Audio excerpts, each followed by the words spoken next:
あーあです。どうも、ウニです。おはようございます。ちゃんと起きれましたが、眠いし、声も出ません。でも今日はね、メインが PLL なんでね、まあ、メインをね、楽しんでいきましょう。本当は10分前にね、始める予定だったけど、ギリギリですよ。間に合ったから、セーフとしましょう。で、そう、始まる前に何個か、言っとこうと思ったことがあって、すいません。ちょっと寝起きで鼻もあれやられてます。モーニングアタックされてます。そこもご容赦ください。ね、まず、これ、後ろの画面、思いっきりね、公式番組の画像入ってますけど、今回はなんとね、公式さんが、ミラーリング OK ということでね、もう、それはすごい面白いなってことで、配信にやってみることにしました。けど実験的なね、配信、そもそも私、長時間配信やったことないし、PLL 初めての方にお伝えしておくと、PLL ってそこそこ何時間かかかるやつなので、ずっと集中して見るっていうよりかは、見たいところをね、ちょっとダラダラでもないけど、まったり見る感じなので、持久走、短距離走より持久走な感じね、っていう感じのやつなので、私の PC が持つか、あと、PLL たくさんの人がね、見るからね、ネット環境が持つかっていう不安を抱えつつも、やっていきますよ。いや、楽しみだね。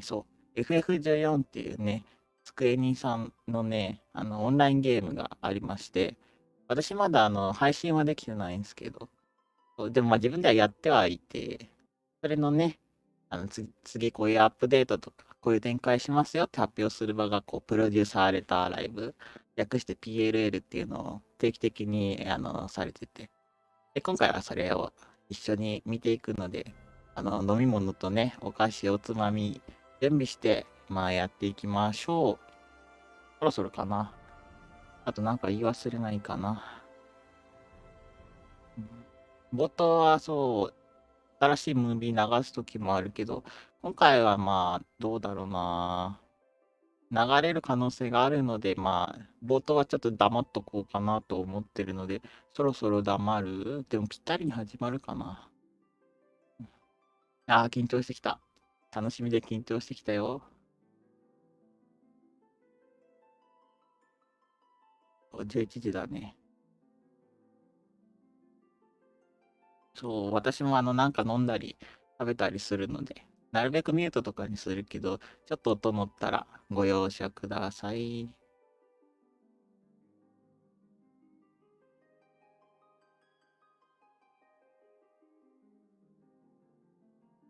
FFGA もそのうち配信でやろうとは思っているので、ただちょっとやり方とね、設定考え中。自分のアカウントをどうにかこうにか使うか、全く新しくね、最初からのアカウントを配信用のアカウントにするかとか、ちょっといろいろ悩んでるので、その辺はおいおいやっていきます。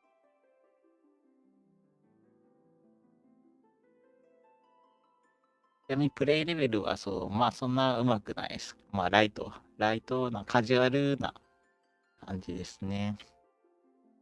今回の練習もちょっと、メインクリア、6.0 っていうのがね、一番最新のストーリーだったんですけど、6.0 クリア後、ちょっといろいろ思いつきたり忙しかったりしたので、練習結局行けてなくて。おはようございます。おはようございます。第68回始まった Final 始ま Fantasy った。14プロデューサーレターライブをお送りいたします。はい Thank you very much for tuning in to Final Fantasy 14 letter from the producer live number 68. 皆さんに自己紹介お願いします。Please introduce yourself, please. Hi, my name is Naoki Yoshida, producer and director of Final Fantasy XIV. 皆さんおはようございます。そしてこんばんはな人も多いですね。Final Fantasy XIV プロデューサー兼ディレクターの吉田です。よろしくお願いします。よろしくお願いしお願いまします。そして本日進行を務めますコミュニティチームモルボルこと室内です。よろしくお願いします。My name is Toshio. よろしくお願いします。As a FFXIV, you are global community producer here. I will do the MC stuff for today's live. モルボルさん。はい。そして、本日はですね、本日の、プロデュ PLL も、日本語と英語のバイリンガル放送でお送りいたしますので、我らがあゆみさんがスクエニアメリカオフィスから入ってくださっております。So once again, today's letter live is fully bilingual in both Japanese and English. So we have a special member from Square Enix America office. あゆみさんです。おはようございます。おはようございます。スクエアニックスアメリカの徳武あゆみです。通訳を務めさせていただきます。よろしくお願いします。Hello everyone, this is Amy from the Square Enix Los Angeles office. I'm going to be supporting for the translations 全世界の人が today. 見てるから、英語同時視聴、本日の、PLL はですね、このセットアップをご覧になった方もいるかと思いますが、吉田さんが話したことは、あゆみさんが通訳してくださいます。で、私が喋ることは私が自分で、翻訳しながら進めていきますので、で、私からは大して重要な話は出ませんので、私のことを翻訳し忘れてるなというのはスルーしておいていただければと思いますので、よろしくお願いします。So today's setup is 吉田さんexplain things in Japanese and then あゆみさん will do 吉田さん 's voice in English and I will translate myself. はい、そして今日の PLL はですね、前半戦はFinal Fantasy XIV の新たなる挑戦、次の10年に向けてということで、吉田さんからいろいろご説明いただきます。そして後半はですね、休憩挟みまして後半は、フォーラムで事前に募集しました、パッチ 6.0 をプレイしてみての、Q&A セッションをお送りしたいと思います。So today's letter live has two major parts and then first half is the kind of presentation by producer director Naoki Yoshida, which is where we are and where we are going for next 10 years. And then we have a taking break, and then latter half is the Q&A session based on your gameplay of 6.0 expansion. はい。はい、ということで、始めてまいりたいと思います。ですね、私がこっちを見てるとき、こうなってるときは皆さんのコメントを見てるときなので、今日こういうシチュエーションすごい多いと思うんで、ご理解ください。So you might see me turning my head sometimes when I'm speaking, but I am actively looking at the comments that people are making as you watch the stream. So you may see me turned this way, but I am still participating. So just wanted to let you know. まあちょっとね、日本のコメントでね、この手の通訳放送はテンポ悪いんだよなって言ってる人いるんですけど、まあグローバル全体でねお届けしているので、吉田の長い話をですね、あゆみさん一生懸命ね通訳してくれてるんで、そこはね、それを言われると我々ちょっと悲しくなるんで、そういうまあファンフェスのステージぐらいで思って見てもらえると嬉しいかな。And we do see some comments about how translations kind of drag on the pace. It doesn't feel as quick. But Amy is here to try to facilitate communicating Yoshida's comments. It makes us sad if you're disappointed that it's in two languages, but perhaps if you look at it like a FanFest stage event where we have the Japanese and English, maybe that might help it make it more fun. あとコメントで今日は 6.1 はがっつりじゃないんですかっていうのもあるんですが、So we see some comments. Do we have any further updates for 6.1? So 6.1 がっつりってことだけはないんですよね。そうですね、パッチ 6.1 の内容と紹介に関しては3月4日、はい、4日ですに、パッチ 6.1 特集パート1の PLL をやる予定なので、6.1 のまあでも今日ちょっと出ますけどね、6.1 の詳しいところはそっちに譲ります。いや楽しみですね。So yeah, today's broadcast is not literally going to be just about 6.1. We may touch upon it, but then the details are going to be explained on another episode of the live letter on March the 4th. This is JST, but we will go into details at that timing. あとはまあなんかこう重大発表的なねニュアンスで取られてるけど楽しく気楽に行くので、皆さんもですね、緊張せず気楽に今日は見てもらえると嬉しいです。And some people might be bracing for a very important announcement when we talk about today's broadcast, but that's not the intent. We would love for you to just relax and just have fun with the broadcast. 面白いですよ。なんかこういうこと言うたびにさ、よしやめんのみたいなの出るんだよな。ついに俺さ、でもいつだっけ、新情報発表会でさ、言ったばっかだよね。ライフワークだって言ってるんで、そういう話じゃないんですよ。I understand we were talking about like the future of Final Fantasy XIV, but every time we mention something like that, people are like, "Oh no, is Yoshida going to quit?" And no, I think I told us when we were doing our announcement showcase in February. It's like 14 is my life work. It's not like I'm going to just up and leave suddenly. もうそんなんで嘘つきってやるんで嫌だから、なんだろう、そんなね、自分の去就をね、重大発表をしますみたいなね、ことは言わないですよ。ちょっと恥ずかしいね。I mean, I don't want people to be going around saying, "Oh, you're such a liar," because I mean, I'm not the type of person who would make these kinds of like my personal announcements on a live stream. So. さあ、では、やっていきましょうか、早速。前半だいたいね、2時間ぐらい、後半も多分2時間ぐらい使うんじゃないかなと思います。なので、ご飯食べたりですね、今日土曜日なんで、飲める人はお酒飲みながらとかでも全然いいので、楽しくいきましょう。お酒とつまみを。So we're looking at, at least for the first part, we're looking at about 2 hours broadcast. And so just you're free to do like you have dinner or like eat lunch as you're watching the broadcast. It is a Saturday, so if you want to start drinking early, you're more than welcome to do so. ちょっと文字操作慣れてなくて。さあ行きましょう。うまくできないけど、まあいいか。止まってるってなっちゃうからね。はい。らしいからね。じゃあ早速いきますが、改めて今日お話しする内容のトピックおさらいしておきましょう。Okay, so jumping right in, let me go over the topics we will cover. で、まず一つ目はちょっとですね、まあ14これまで、正確にはね11年やってきているので、まあちょっと振り返りを最初にね、皆さんへの感謝も込めて、やりたいと思います。The first topic, of course, it's been about 11 years to be accurate, how long 14 has been going on. So we'd like to kind of do a little bit of a retrospect, just convey our thanks to our players and look back on everything. で、まあそれを振り返った上でですね、まあちょっとこの先、じゃあさらにもう10年は僕続けたいと思ってるんで、まあ、この先10年さらに14を発展させていくために、まあ、新しい挑戦やっていきますよといろいろそこについて、まあ、どんなことやっていくのかというのをお知らせしたいと思います。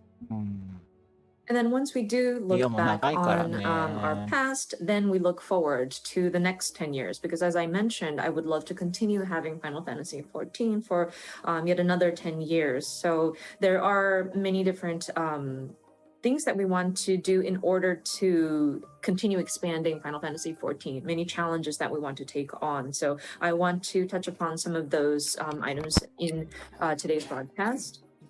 でここまでいったら1回休憩を挟んで、放送の後半として3つ目、パッチ 6.0 行月のフィナーレ、プレイしてみて何かありますかというので Q&A 事前に質問募集していましたので、それに対していろいろお答えしていこうかなと思ってます。6.0 よかったよ And then once we ね。 do 最 that, 高だっ we た。 will have a break in between, and then it'll go into the latter half of the show where we kind of asked the players, what did you think after playing 6.0? And so we will do a bit of an Endwalker Q&A.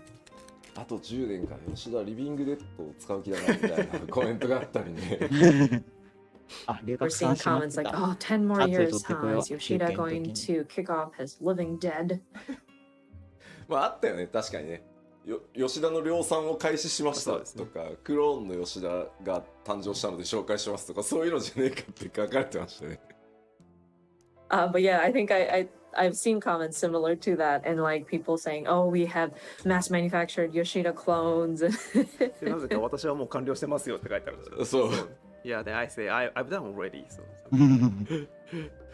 では早速いきましょうか。まずはまあ正確にはね11年なんですけど、大きくくくってまあ10年ここまで皆さんとねやってきたのをちょっと振り返っていきたいと思います。Okay, so jumping into the timeline Germany. here. Of course, accurately it's 11 years, but like we'll call this the 10 years of Final Fantasy 14. まあいろいろありましたね。まあ2010年サービスを開始してその12月に運営体制ね全部開発も、一新して僕はここから参加ですね。So first, 2010 was when it all started. Many things that happened caused us to sort of reconsider the development structures, and there was a lot of changes that were made in order to kind of reboot the title. So this is when Yoshida joined into the project. で2021年の2011年の10月14日に、まあ、14日が縁起がいいだろうっていうので申請をやりますよという発表してますね。伝説の申請ね。And then 2011, October 14th, we were thinking 14th must bring us good luck. And that's when we announced that we are going to have Final Fantasy 14 Reborn. 一回もね、全部ぶっ壊したっていう伝説が。あゆみさんもインタビューにいてくれたと思うけど、9番を遊んでみたいので9番のサーバーを復活させる気はありませんかってクラシックファイナルファンタジー14やる気ありませんかってナイトメアって答えたやつみんな覚えてて、ナイトメアってすげえ言ってんねコメントで。I love how the comments from the West are. I love how they know all these details, and I'm sure Aimee had sat into the interviews as well. But people were asking about, oh, are you going to make an FF14 1.0 classic like WoW Classic did theirs? And Yoshida answered, Nightmare. And so people are calling the time of 1.0 in Nightmare. It's awesome. でまあ2012年の11月11日にですね時代の終焉トレーラー公開とともにですね一旦申請の準備のために Q14 のサービスを、終了させていただいてます。And of course, そのイベントもね、人が多すぎ November てね、 11th ちょっ of とずつ人が強制 2012, ロ we グアウト titled され it て the いっ end て of an 消えてく era, っていうす and ご we い sort イ of ベントだっ closed たらし the い。 service for 私 the やれて original なかった version その of 時 Final は。 Fantasy 14. いや、伝説まあ、です。9番からねやってくださってる方も結構いるし9番の捉え方って結構、まちまちだとは思うんですけど9番の、ラスト付近はそれはそれでまた独特の、ゲームデザインの MMO として結構ね好きだった面白くなったんだよって言ってくれる人たちもたくさんいて、まあ、僕らシャットダウンするのを決めながらも作ってたところに対してそういうね評価をもらってたりするのはとてもありがたいことなので僕らもすごいね実は励みになってました。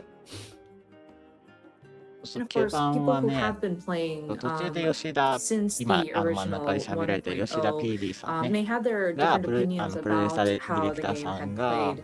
入っ But there て were people で who これはこのまま thankfully じゃあかん acknowledged 申請するぞ how ってなっ 14 was て starting to shift, 今 and の they 形 did 態にな take ったん notice です about よね。 how the game 確 design か was 原 unique, 作だ。 despite いっぱいそういうお we 話 were は looking to 残って sunset て面 the 白いです。 original version. 私 And もゲーム so を it 始 was め wonderful た that 初期は結構 people 読んでました。 acknowledged that, and that was very encouraging for us as a team. ちなみに9番から今日視聴してくださってる方でQ14 からやってるよって方、どうですか手を挙げておー、さすがですね。 So もし if 本 I 編 could 見て have る people in 人 the がいたら comments, なんですけど、コメント by ね。 show of hands, I don't 本 know 編 how だと you コメ raise ン your ト見 hands, える but から like ね。アリ anybody と who's 私 been の playing 詳 since 細のところに 1.0, 書 the いてあるんで、 original そこ Final からでも送 Fantasy れます。 14, we would love to see コメ who's ントで been with us ね、 since たま then. にのめっだからのとか流れてすごいくると思うんですけど、これ手上げで、まあ14の文化の一つですね。 That's amazing. Thank you guys. 某イベントで流行って以来定着。まあここからねあと10年お互い結結構気をつけ構あんまり多くないてかな。楽しんでいきましょう。 But yeah, we're looking forward to the next 10 years. So yeah, let's all take care of our health and keep going. That's awesome. で、2013年ですね、ベータテストをやりながら、2013年8月27日についに新生オルゼア正式サービス開始することができました。 So 脳を moving 上げる on, 人は脳のためって言われて 2013, ね we start ネタ our にさ beta れてた testing ね。 for 懐 A か Realm しい Reborn, ね。 and then August 27 of the same year, we were able to relaunch as A Realm Reborn. 振り返るとですね2011年の3月ぐらいから一気に新生14の設計だけ5人ぐらいで設計をスタートして、2011年の6月から、6人のプログラマーがコードを書き始めたのを覚えてるので、実質そこから2年2ヶ月で申請リリースしてるので、もうちょっと驚異的今振り返ると。And looking back, so that it was 2011 in March. We started at least doing the framework, just the design structure first, and it was a very small team that worked on it. It was 5 people who started on the base framework, and then starting June of that same year, 2011, we had 6 programmers starting to write code. And considering it took about 2 years and 2 months to relaunch, that's just incredible. で、念願だったですねファンフェスっていうのを2014年の10月からですね、スタートすることができました。今でも覚えてます。And of course, by 2014 October, we were able to hold our very first fan festival. That was something that we really wanted to do. 初めてやった北米のファンフェスの基調講演でステージに上がった時の大歓声でですね、もう足が震えてI still remember it today. The first time we did our fan festival, and we started out in the North America region. And when I took the stage to do my keynote presentation, and just the cheer that I received from the audience, man, my legs were shaking when I was up there. で初の拡張であるヘブンズワード、2015年の6月にリリースして、その後の8月に、全世界累計登録者数が500万人を突破したと。And then next, we were able to launch our first ever expansion pack, Heaven's Word, in 2015 June. And then soon after, we reached 5 million registered players.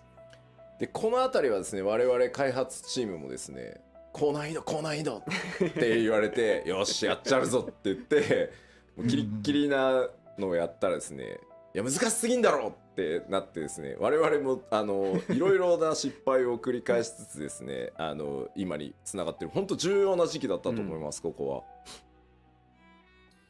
But this is around the time when people were starting to clamor for higher difficult content, and the dev team got so excited about, oh yeah, you want difficult? And so we gave you a really, really tough content, and people started complaining now about, oh no, this is too difficult, Yoshida, this is too difficult. And so we were trying to find that balance. It was trial and error trying to get to that nice balance. But I think it was really important that we're making that conversation.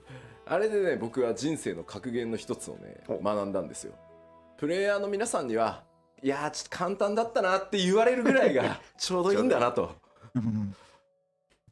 And then it was then that I learned this very valuable lesson, which is I think it's best to keep the difficulty where the players would walk out of it saying, that was pretty easy.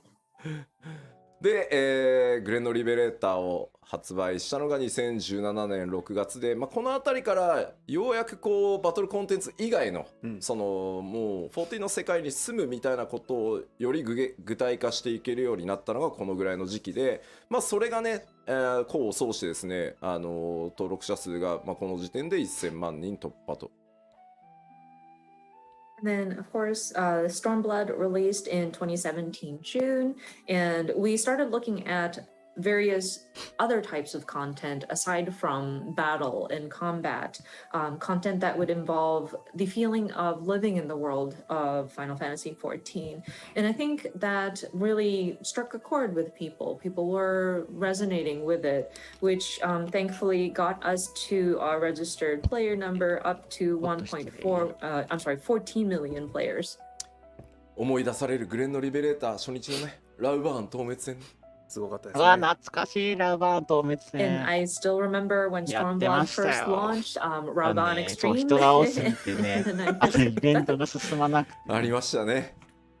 ラウバーンってキャラに話しかけなきゃなんだけど、話しかける前にね、落ちるっていう。今の安定したキューイングシステムがあったりするからね。But I mean, even with that あれはあれ failure, で we ちょっとお learned from 祭り it で楽 and し we かっ were たけど able to ね。 build a much better ラ queuing ウバーンってキャ system. ラがいるんですよ。そしてですね、2018年になると、全世界登録者数が1000万人を1400万人すげをえ。突破して、2019年には、1600万人を突破と。ありがとうございます。いやー、すごい。さすが。 So I'm sorry, this is where we hit 14 million is 2018 August. And then moving on, we reached 16 million players by 2019 May. So thank you so much for all the players that are staying with us. そして続けてですね、2019年に、漆黒あ、のヴィヴィランランズズよかをったよ発売し、ね。ヴそィランのズ大好き年末にはなんだ。ですね、全世界累計登録者数が1800万人を、突破となりました。うんうん。 And moving on, we released Shadowbringers in 2019, and soon after, we surpassed 18 million registered players.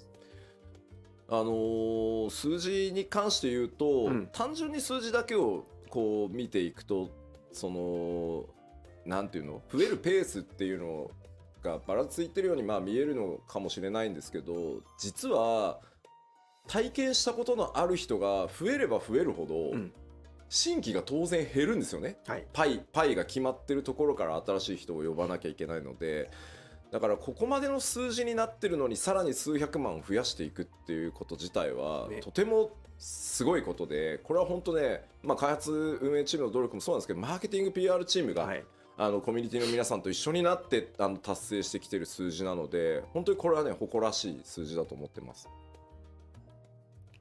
And looking at the numbers, it might seem like there's no real, like nothing of note. Oh yeah, the numbers are just increasing. But if you consider this, if we have a certain number of people already playing the game, and if we have a single pie that we're taking numbers out of, like you would expect the numbers to start going down, but it's interesting that we see more and more players join us even after all these years. We are seeing millions signing up.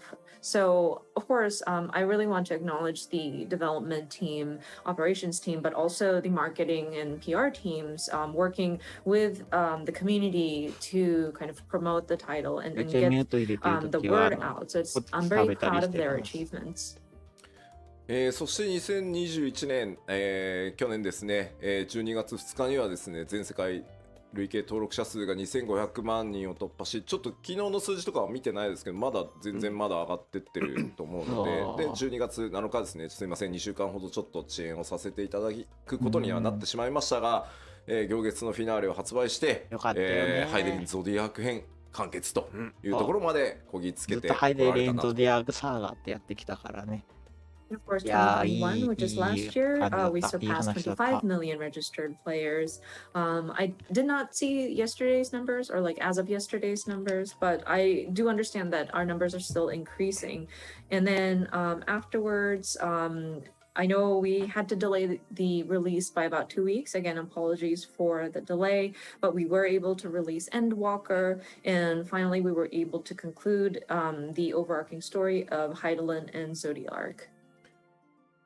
まあ長かったようで、僕は結構あっという間の11年でした。でも本当にね、世界中のプレイヤーの皆さん、光の選手の皆さん、メディアの皆さんもね、関係各社の皆さんにも本当にものすごくこんなに支えてもらうタイトルは他にないだろうと思うぐらい支えていただいてここまで来れたので、改めて本当に感謝をお伝えしたいと思います。ありがとうございます。And it feels like a long time, but man, these 11 years went by very quickly for me.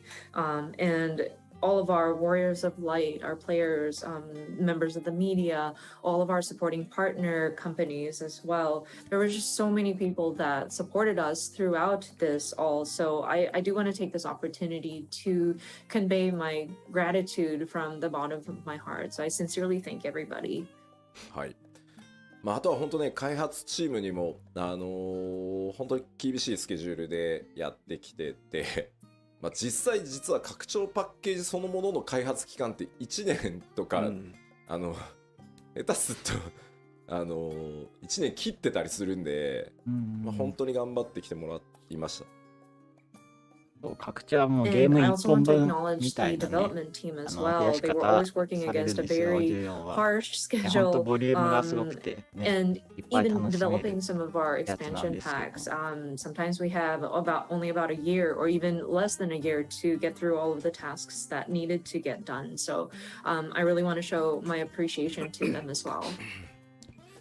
さて、ではこれを踏まえてですね、ここまで歩んできたその11年、9番の状態を考えれば、これ以上ないぐらいの成功をさせていただいたと思ってます。ここはあんまり言葉を隠さずに成功できてると思ってるので、それでいいと思ってるんですけど、まあここまではある意味もう過去になったので、ここからさらに次の10年また挑戦を続けていきたいと思います。And looking at the trajectory here and the path we've walked down, I think I want to consider this a success from what we had taken and what state it was in when we had first taken on the project, and to bring it to where it is now. I'm not ashamed to declare it. It might be a little awkward in the Japanese, but I believe it is a success, and I think it's a good thing that we've gotten here. But now that we have gotten this far, all of this is now in the past, and so we want to look to the future. We want to see what kind of challenges we can take on. というわけで2つ目のセクションである14の新しい挑戦と題してですね、まあ、今後どういうことをやっていくよというのをお伝えしていきたいと思います。So for the second part of this presentation, as you see, it is entitled Newfound Futures. So I would like to discuss what we are intending to do.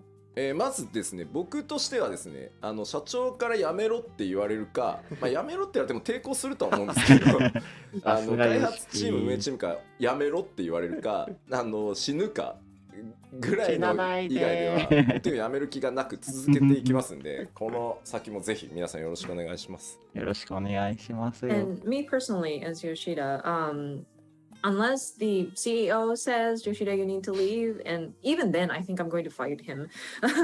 Or if like the development team, the operations team want to kick me out, or if I, God forbid, die, those are the only extreme cases I would even consider leaving the 14 project. I want to continue working on Final Fantasy 14, so your continued support will definitely be appreciated. というわけでですね、まず今回その10年さらにこう14をせっかくねここまで日本初のそのサービスでこの規模まで来れるってなかなかあることじゃないので、この先の10年に向けてまずは 7.0 をめがけて、新しいことに挑戦していこうと思ってます。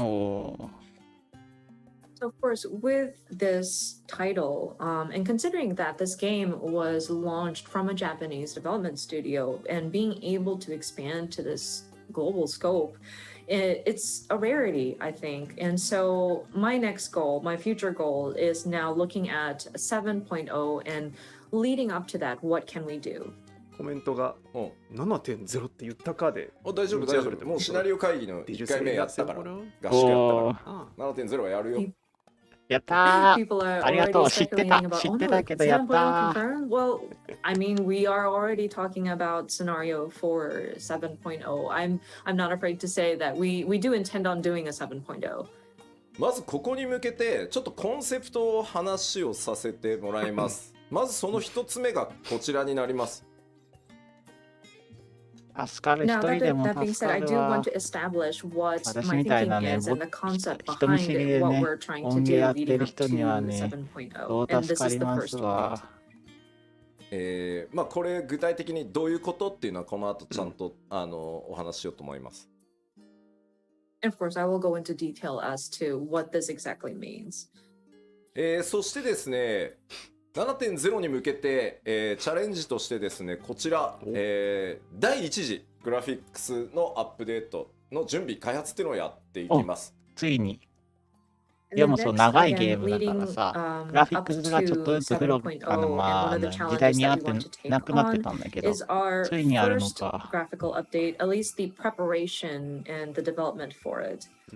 まあ、なんで第一次ってついてるかっていうのも後でねこの項目の掘り下げでちょっとお話しようと思います。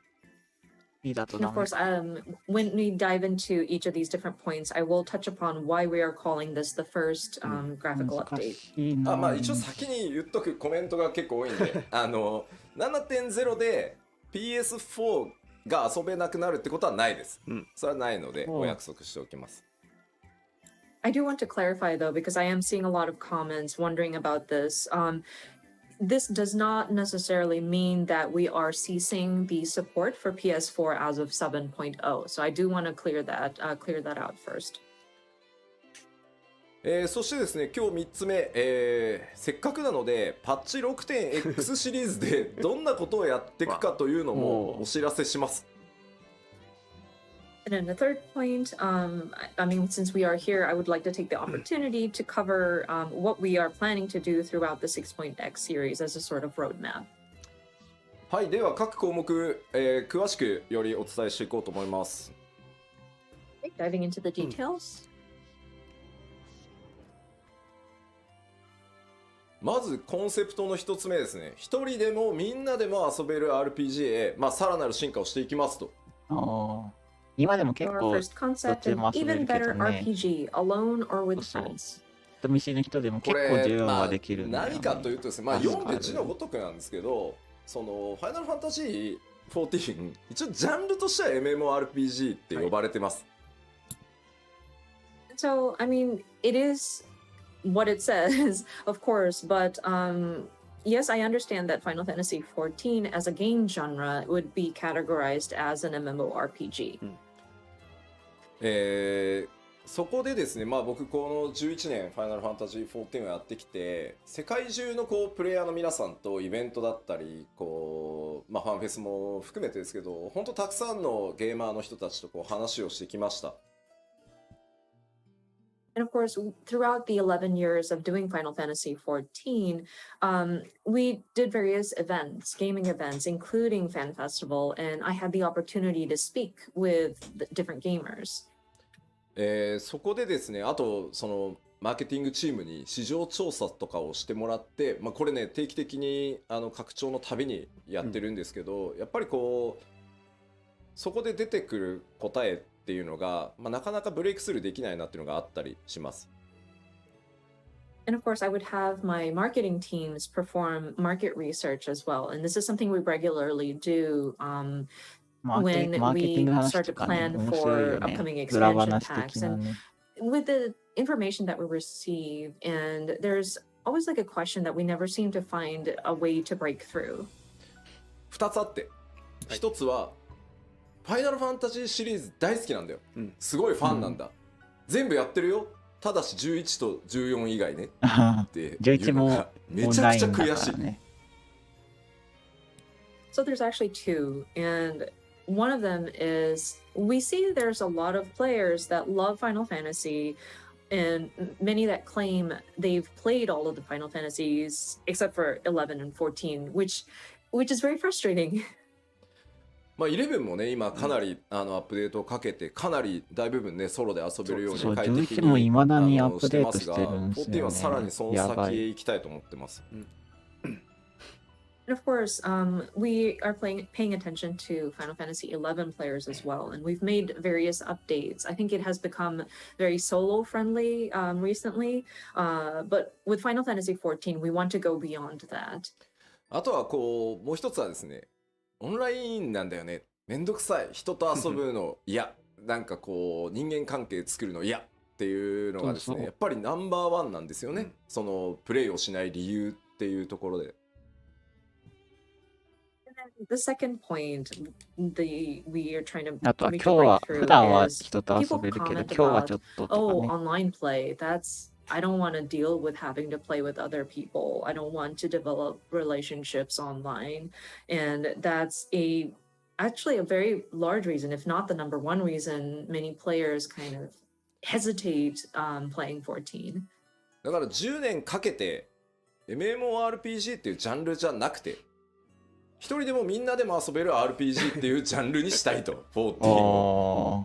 新しいジャンルってことね。So what I want to do here is spend the next 10 years and break out of that MMORPG category. I want this to be an RPG that can be enjoyed alone or with friends. まずなので、7.0 でまでの間、フェイスシステムの大規模アップデートっていうのをやっていきます。So, as a lead up to 7.0 or until that time, we will continue to make updates to the trust system. パッチ 6.1 から 6.5 までの5つのメジャーパッチで全メインクエストの必須 ID と4人用の透滅戦をすべてフェイス対応します。すげえ。So as it says here, trust compatibility for all main scenario dungeons and for player trials to be added in patch 6.1 through 6.5. まあ順次なのでね、パッチ例えば6.2 とかを見ると中途半端なところまでしか対応されてないとかいうことがある可能性は高いんですけど、それにね怯えているといつまで経ってもできないので全部一気には不可能なので、もうなのでこの 6.1 から 6.5 つまり 7.0 までの間を次に飛び上がるためにもうどんどん順次やっていくという期間に当てさせてください。And so, of course, these are going to be incremental implementation. And so you might look at, say, patch 2 point something and 6.2, and you might notice that maybe not all of the dungeons have been supported with a trust system compatibility. But if we are afraid to make progress and be just in the middle of work in a certain major patch update, we won't be able to make progress. I think it's impossible to do everything at once. So we are trying to address this as we can, and we're looking at this as a preparation for 7.0. And so we would like to ask for your understanding as we lay these foundations. その第1弾となるパッチ 6.1 では新生オールゼア編のうち、2.0 範囲をすべて対応します。So the first implementation, patch 6.1, will make a Realm Reborn, and this is just patch 2.0 range, and the scenarios duty become trust compatible. そしてですね、それに伴って一部初期のですねメインクエスト ID とか、透滅戦もリニューアルします。And then further improvements will be made to some low-level main scenario dungeons and trials. 4人で行く、ちょっと注意なんですけど、蒼天の石ガルドに入ってからの8人透滅戦ストーリー上に出てくるあれらはちょっとやっぱりコストを全見積もりしたんですけど、どうしてもこう 6.1 から 6.5 までの期間では対応しきれないので、8人の透滅戦に関しては 7.0 以降順次対応していくつもりです。You may see the disclaimers on the bottom, but for the 8-player trials, especially those with the Heaven's Word expansion, I'm afraid we are unable to update it at this time. We tried to calculate all the cost and the resources that it would take for us to address all of this within that sort of 6.1 through 6.5 timing, but I'm afraid we would be unable to allocate the resources for it. So we will get to it after 7.0. Yeah, these updates will be considered for 7.0 or later. まあもちろん皆さんご存知の通り、その通常のねマッチングがなくなるわけじゃないので、あくまでストーリーを一人で進めていきたいっていう人のための機能なので、選べるのよね。マッチングっていうところはそのまま継続していくので、そこはご承知おきください。And of course, we don't intend to do away with the regular matching systems. Your leveling dungeons and queue matching in duty finders will still be active and available. These trust compatibility is primarily for those who have a strong desire to play through these story dungeons on their own. で、ですね、8人透滅戦は今回行月のフィナーレでハイデリン透滅戦でテストケースとしても含めてやったんですけど、やれることはなんだろう確証を得られたんですけど、まあ、相当やっぱりコストがかかるっていうのと、ギミックから調整していかないといけないっていうこともあって、まずは数の多い ID から優先させていただいてます。あとはね、8人なんで責任半のかかり方がちょっと減るんで、やっぱり、ここはそうね。逆にマッチングの面白さみたいなところも味わってもらいたいので、一旦、あれも断然ゼロ面白いね以降にさせてください。And of course, with these 8-people trials or 8-person battles, we did try it out with the Mother Crystal trial, and we were able to see success as like a test case, but it did require a lot of resources for us to build it. And then if we were to start applying that system to existing dungeons, we'd have to adjust the mechanics so that it would accommodate for the trust system. So at this time, we made the decision to move forward with just the instanced dungeons. And with an 8-person trial, I think that sort of reduces the responsibility per person going into the match, hopefully. So we're hoping that players would still jump into like a duty finder and hopefully get the enjoyment out of matching up with random people. So at this time, we are unable to address it within the 6.1 through 6.5 period, but we are looking to it for 7.0 or later. でちょっと注意なんですけど、はい。どうしてもフェイスっていう呼び方をすると、暁といけんのかなとあかー名のある NPC といけんのかなってイメージがちょっと強いと思うんですけど、ストーリー上こうそのマッチングでしかいけないからこそ、じゃあ俺は他のことをやってくるみたいなのでこうみんなちょっといなくなったりとかしてたと思うんですよ。あれまで全部変えるはさすがに無理なので、特に序盤とかは冒険者ギルドのメンバーだったりとか、暁の光のなんだろう、こう光の加護を持っているであろう他のメンバーみたいなイメージで組むケースが多いです。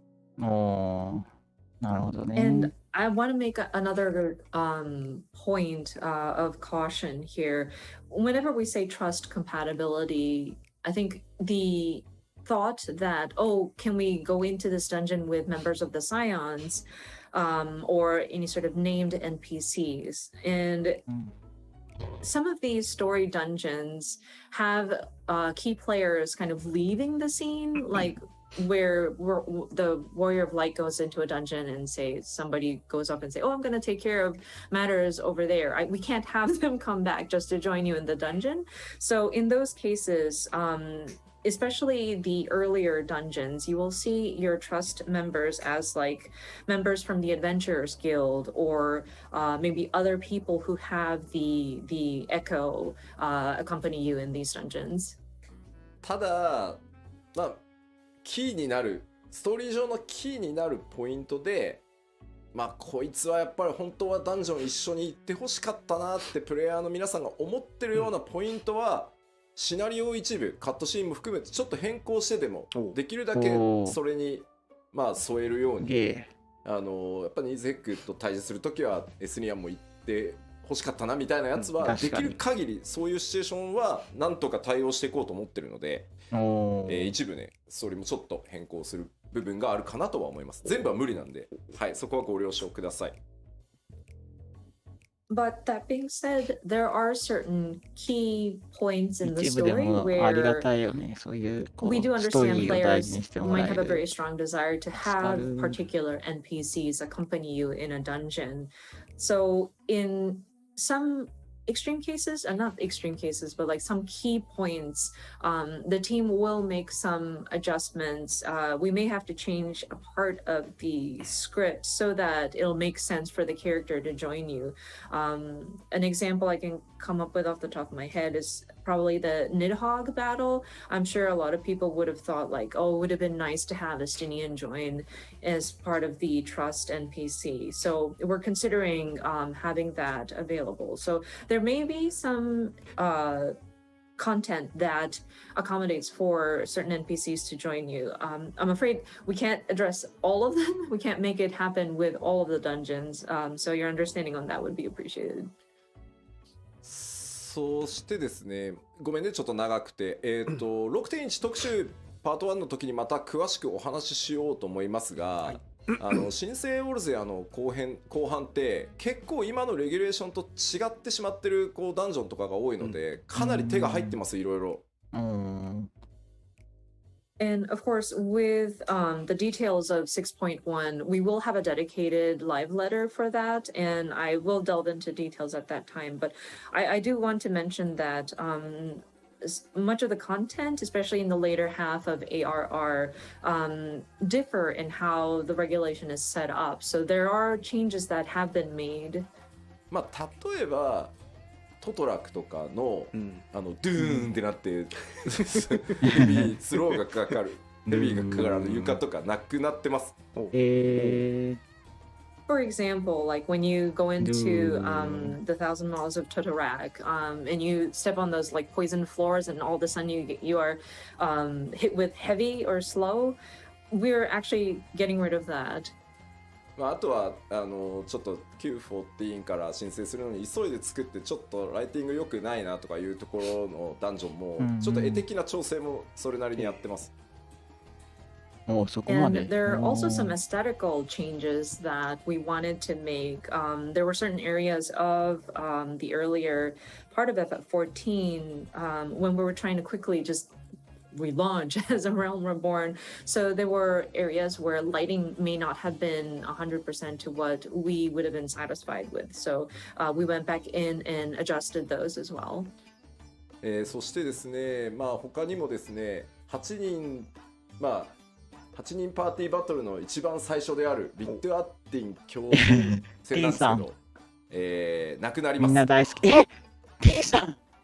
みんな大好き T さん。One of the first 8-person party battles that you encounter, I believe, is Camp Westwind. And I want to mention that we are doing away with that. 皆さん大ショックを受けておられますね。People are getting shocked. なんてことだ。帝国の盾としてね、武人として身を挺してやってきたね、帝国将軍の一人、まあ将軍ではないけど正しくは8人でフルボッコはいかがなものかということでですね、ちゃんとコストをかけてですね、クエストインスタンスバトルとして生まれ変わりますので、強くなるのティーンさん。Considering Litatine is like the shield of the Garland Empire. I mean, he's technically not a captain, but like, I mean, he's like a very prominent figure. I think it would be very humiliating for 8 people to come in and just beat him up. So we actually allocated the resources to rebuild that battle so that it's going to be a quest instanced battle that you go in. まあ他にも内閣外閣と呼ばれている8人ダンジョン、あれらもですね、今回すべて4人用 ID に作り直してあります。結構手が入ってますね。The Praetorium and the Castrum Sorry, I can't pronounce it. Meridianum. Those very long Guardian bases that you need to go. They were originally 8-person content, but we are going to be changing it so that these are 4-person instanced dungeons. なのでアルテマウェポン戦も切り出して、4人用としてシナリオモードを作って、であとラハブレアが憑依したサンクレットさんを8人でただひたすら2本で殴るっていうのもストーリー用のクエストインスタンスバトルとして作り直しているので大工事ですね。はい。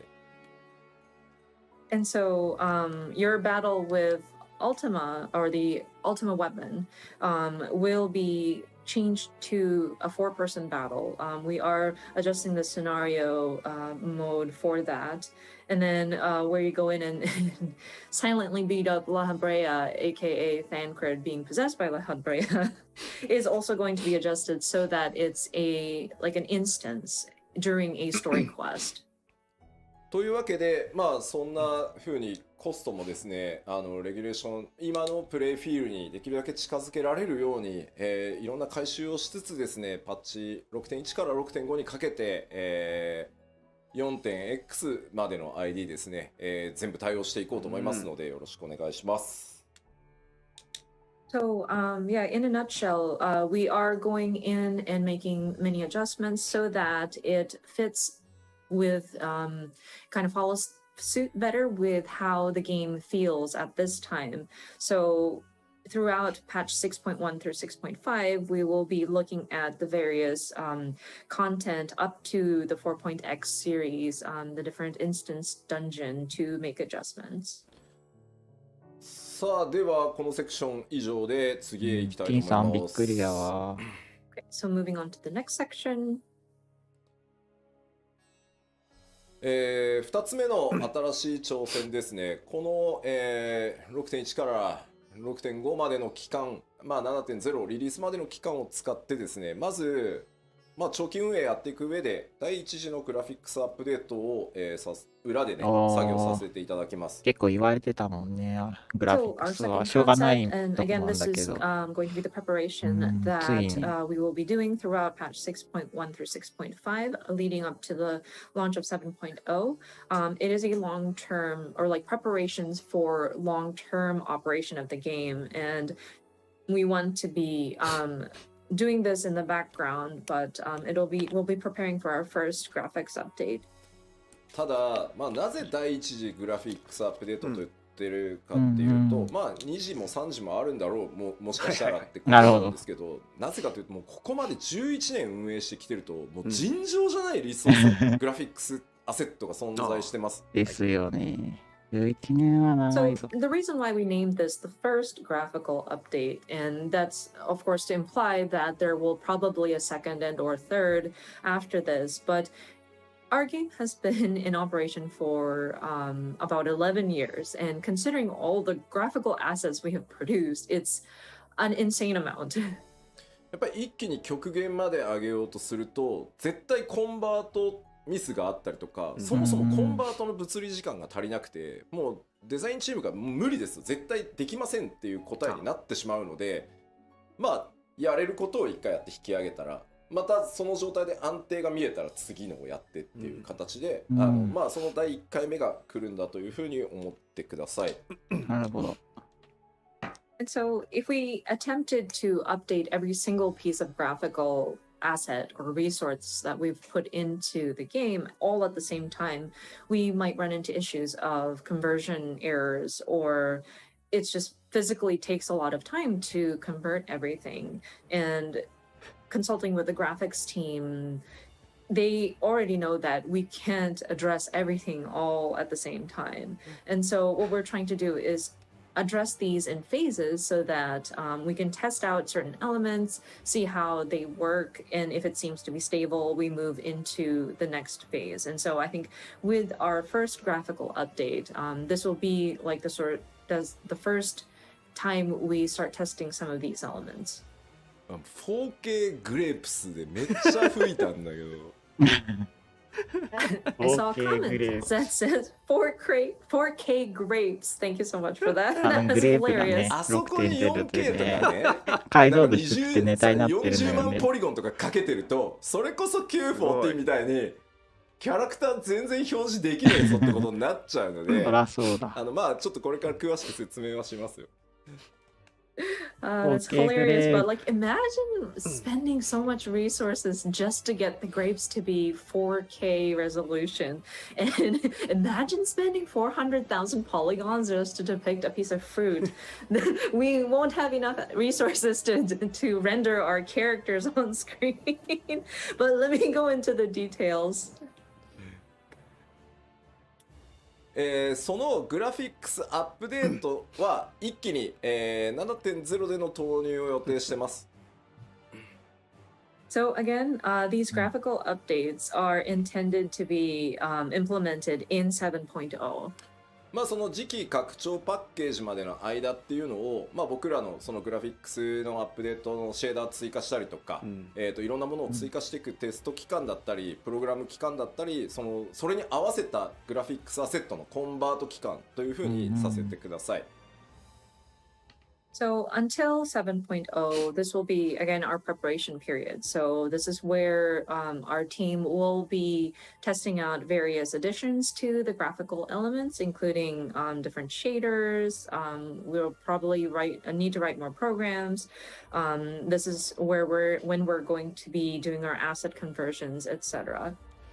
でここが重要なんですけど、あくまでやっぱりマルチプレイのゲームであるっていうのをぜひ覚えておいてほしくて、やっぱり画面全体の美しさ、9番から申請した時に感じていただいたように、やっぱり総合的な美しさ、世界の美しさっていうのを追求していきますよと、コンセプトとしてはね。そうコンシューマーと Of 違 course, ってね、 one やっぱリソー key スに限り point がある that か we らね。 want players to understand is that this is still a multiplayer game. And so we want to strive for the aesthetic quality of the overall picture and looking at the sort of beauty or the element, aesthetically pleasing sort of overall picture. だってこうまさにね、発売されたホライゾンのさクオリティでさ、動くと思われたら困るわけだよあれで俺たち300人とか描画しなきゃいけないんでいやできはするんだけど、みんなの PC 動かないよそれね。 And I see games like それな。 Horizon Forbidden West, and I don't want to get people to think that we'll raise our graphic quality to that. It's amazing, yes, but imagine having to render 300 different characters on screen at the same time at that quality. And it's not physically impossible, but then I don't think it's going to run on anybody's PC. そこは覚えておいてね、みんなね。 So please keep that in mind. ここをね、なんか勘違いされるのが一番怖い。That's the scariest thing for people to kind of misconstrue. で、当然なんですけど、アニメーションとか、まあその世界全体、画面全体の美しさっていうところにやっぱりアニメーションとかライティングシステムっていうのも大きく寄与していると思うので、このあたりもアップデートしていきます。ライティングは大きい And ね。 of course, considering the sort of overall aesthetic, animation is going to be a key element we're looking at. Lighting is another element that we want to adjust as well. まあ例えばアニメーションに使っている、よくねメモリがって言われますけど、メモリの割合をちょっと増やすことによって、今までより長尺のこうエモートモーションが作れるとか、あと、まあそのライティングがライトの数が増えることで、実は潰れていたバックグラウンドのディティールがより見えてきて、リソースに手を加えなくても綺麗に見えるみたいなところもあるんで。So what we mean by different updates to animation and lighting systems is, for example, I know people would automatically start talking about, oh yeah, memory issues with animation. So if we revisit some of the allocation of the memory for animation, it might allow us to create emotes with a longer animation loop, or with lighting, they're just having more lights than we had originally set up would allow for details that would have been sort of washed out or like not visible because of insufficient lighting to kind of show up. And so that will allow for an improvement in the graphical quality without us even having to adjust the elements that are already in the game. まあ重要なところです。はい。スタンドアローンのゲームクオリティにはなりません。これをですね、皆さん頭にすり込むためにもですね、寝る前に必ず一度復習していただきたいぐらい。And again, very important point. I want to stress again, 大事なことだか the らね。 new graphics will not be comparable to those of standalone titles. This is again very important. I want you to remember it. I want you to repeat it before you go to bed. That's how much I want people to remember. まあとはいえやっぱりグラフィックスいろいろ手を入れてパフォーマンスというかね、処理はより動作が重くなりはするので、 7.0 では最低動作保証スペックの条件が、まあ、変わるのは確定です、はい、ただできるだけ多くのスペックにね対応できるっていうところはこれまでのポリシーでもあるので、捨てずにやっていきたいと思ってます。So that being said, we do want to update the graphics for sure, and so that means your processor might require more power in order to render these graphics properly or like efficiently. So we will probably have to update the system requirements for your machines and your PCs. We will try our best to accommodate for as many models of machines to accommodate with the changes, but we do want to make you aware that it is pretty much guaranteed that we will have to update the system requirements.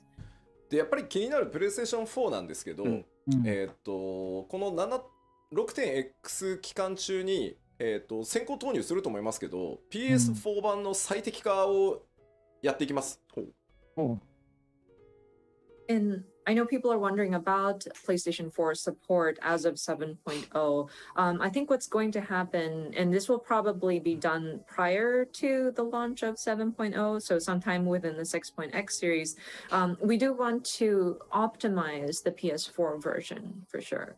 で、さらにですね、まあ PC 版にあるようにグラフィックスオプションのカスタムっていうの PS4 版少ないんですけど、あれを増やしてですね、新しいその描画とか入れるとやっぱ重くなる部分があるので、重くても綺麗でいいやという人はオンにしてもらえばいいんだけど、まあオフにしてそのフレームレートを優先するみたいなことができるようにしていくので、PS4 のサポートっていうのも少なくとも 7.0 のタイミングではしっかりやりますので。So, and on top of that, there are various graphical configurations that you can set up on the PC version. Like you can customize some of the like display options, and we understand that it's a bit lacking in the PS4 version. So we do want to implement options in the configuration so that you can select like prioritize frame rate, or if you want to, if you're okay with performance kind of dropping slightly, but still have the graphics performance, then you can select that option, whatnot. So I do want to assure you that we will continue supporting for PS4 at least until 7.0. お、キロシ。みんなどう思うんだろうこれ。キロシ What the reactions are. 怖い。俺かと思ったって言ってる。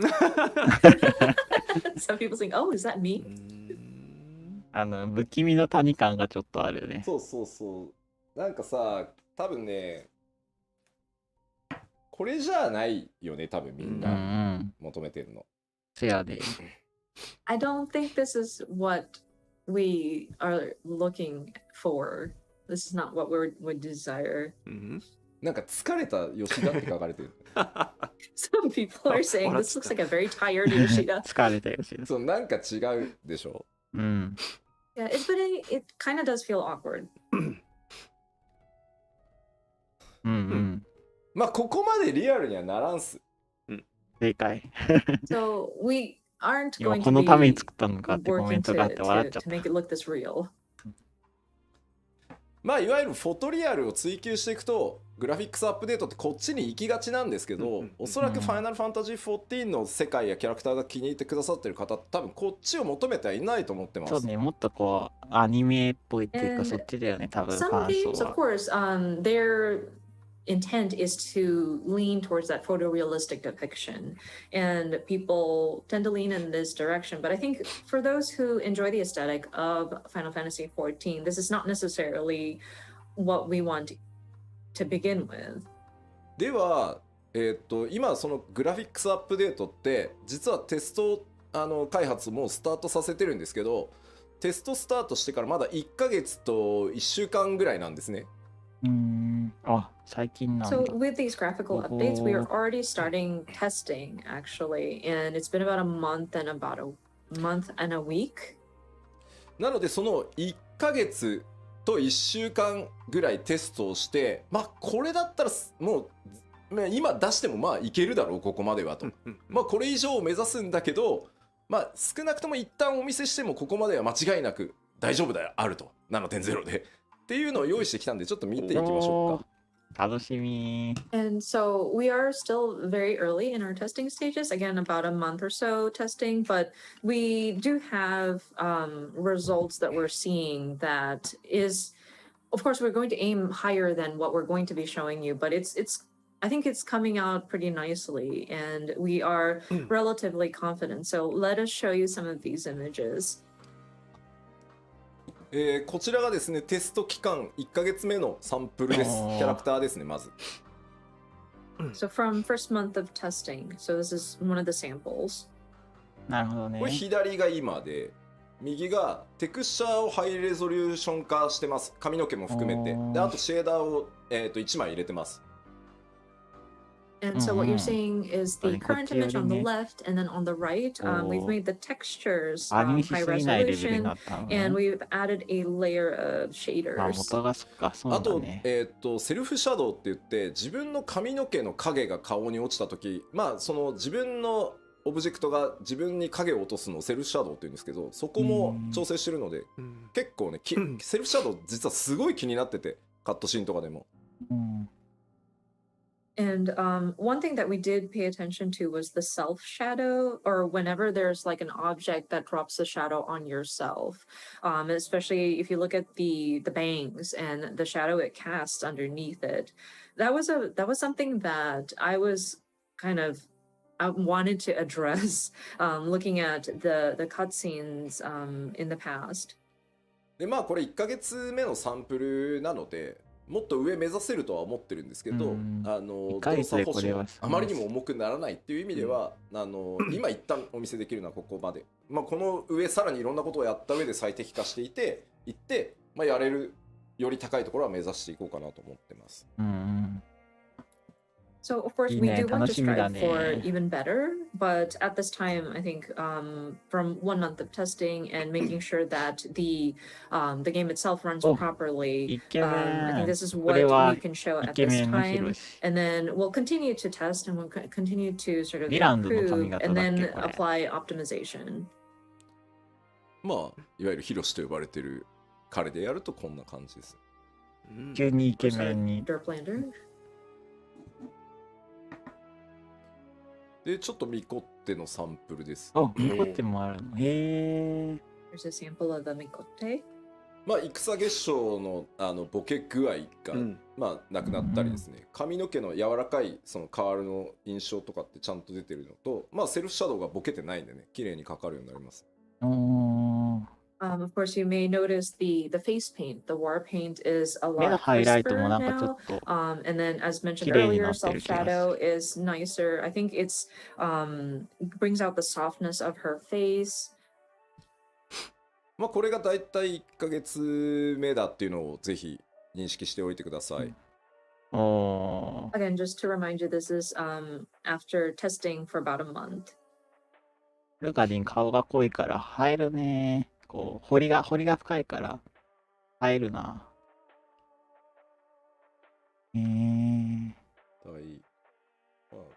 まあこの方向性で良さそうよね、やっぱりね。みんなのコメント見ていると。Looking at everybody's comments, it seems like we are on the right track in terms of like the direction we want to take it to. そうですね。Yeah, it looked like so. ララフェルがね、一番難しいんですよ。我らがララ was actually quite challenging. なんかリアルにするところがなくて。There are no areas really to make it quote unquote realistic. ララフェルは完成していたということか。まあでも髪の毛綺麗になって、目の周りはものすごく鮮明になって、まあキャラメイクしていけば、もちろんいろんなパターン作れるとは思うんですけど、加工されたスクショみたいになってる、綺麗な。The hair has definitely gotten more defined, and then the eyes has become very crisp, and it looks a lot more alive, so to speak. And with being able to character create, I think it will allow for players for a broad range. そうね、肌の感じをどこまでなんだろう、本当にツルツルにするのか、ララフェルは。こう少しそうは言ってもちゃんと肌っていう感じを出すのかは、結構ね調整が難しいところだとは思ってるので、ただ皆さんが求めてるであろう方向性は理解してるつもりなので、しっかり種族ごとにですね調整しながらいきたいなと思ってます。And it's still a challenge to figure out how do we depict the surface of their skin. Like, do we make it completely like flawless, spotless, or do we actually give it some texture to make it look like skin, we want to believe that we understand what the players are looking for, but it is something that we still need to kind of explore. まあなんて言ったってね、11年も皆さんと一緒にこのゲーム作ってきてるんで、皆さんが求める方向は理解してるつもりではあります。はい。But again, we've been with you guys for about 11 years at this time, so we want to believe that we understand what the players are looking for. ですいません、ちょっとテスト1ヶ月目ということでですね、キャラクターサンプルとしては以上になります。また、なんだろう、途中でね、ファンフェスのタイミングとかあればまた途中経過とかね、お知らせしていけたらなと思ってます。So yeah, because we are still in the early stages of testing, as for character samples, that is all that we have at this time. We're hoping that we can continue to update everybody on the status. Perhaps maybe next time we can do it at like a fan festival or something like that. じゃあ改めてですね、そのキャラクター、まずそのグラフィックス、第一次グラフィックスアップデートでキャラクターに関する表現のアップデート項目をお知らせしておきます。Okay, so just wanted to recap all of the different elements that we look to update for our first set of graphical updates in terms of characters. まずですね、全体的にテクスチャーを高解像度にしていきます。髪とか肌とか、それから今日ちょっとね、ご紹介できてないですけど、装備品のテクスチャーの解像度も上げていきます。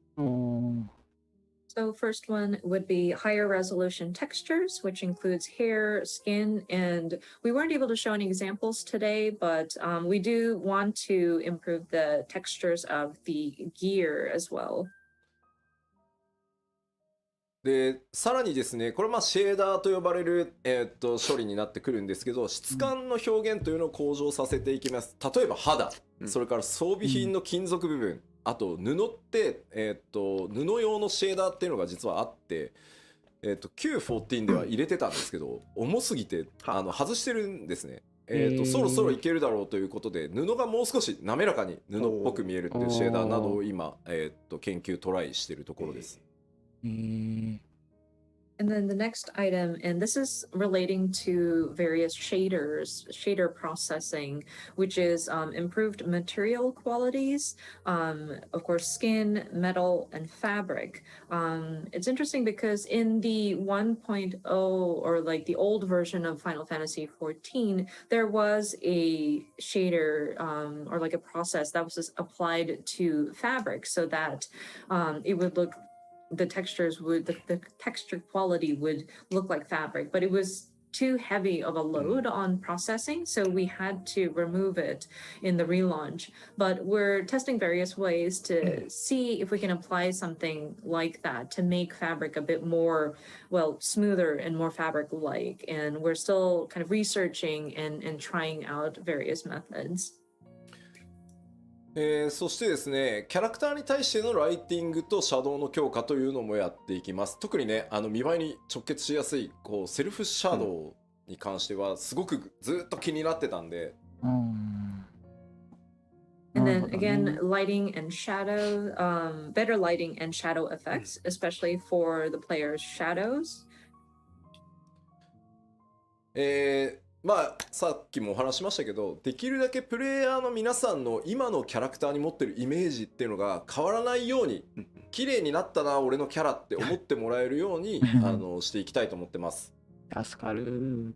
Of course, again, our goal is to make it so that the overall appearance of player characters will be altered as little as possible. We want you guys to see the graphical updates and think, oh wow, my character's become pretty.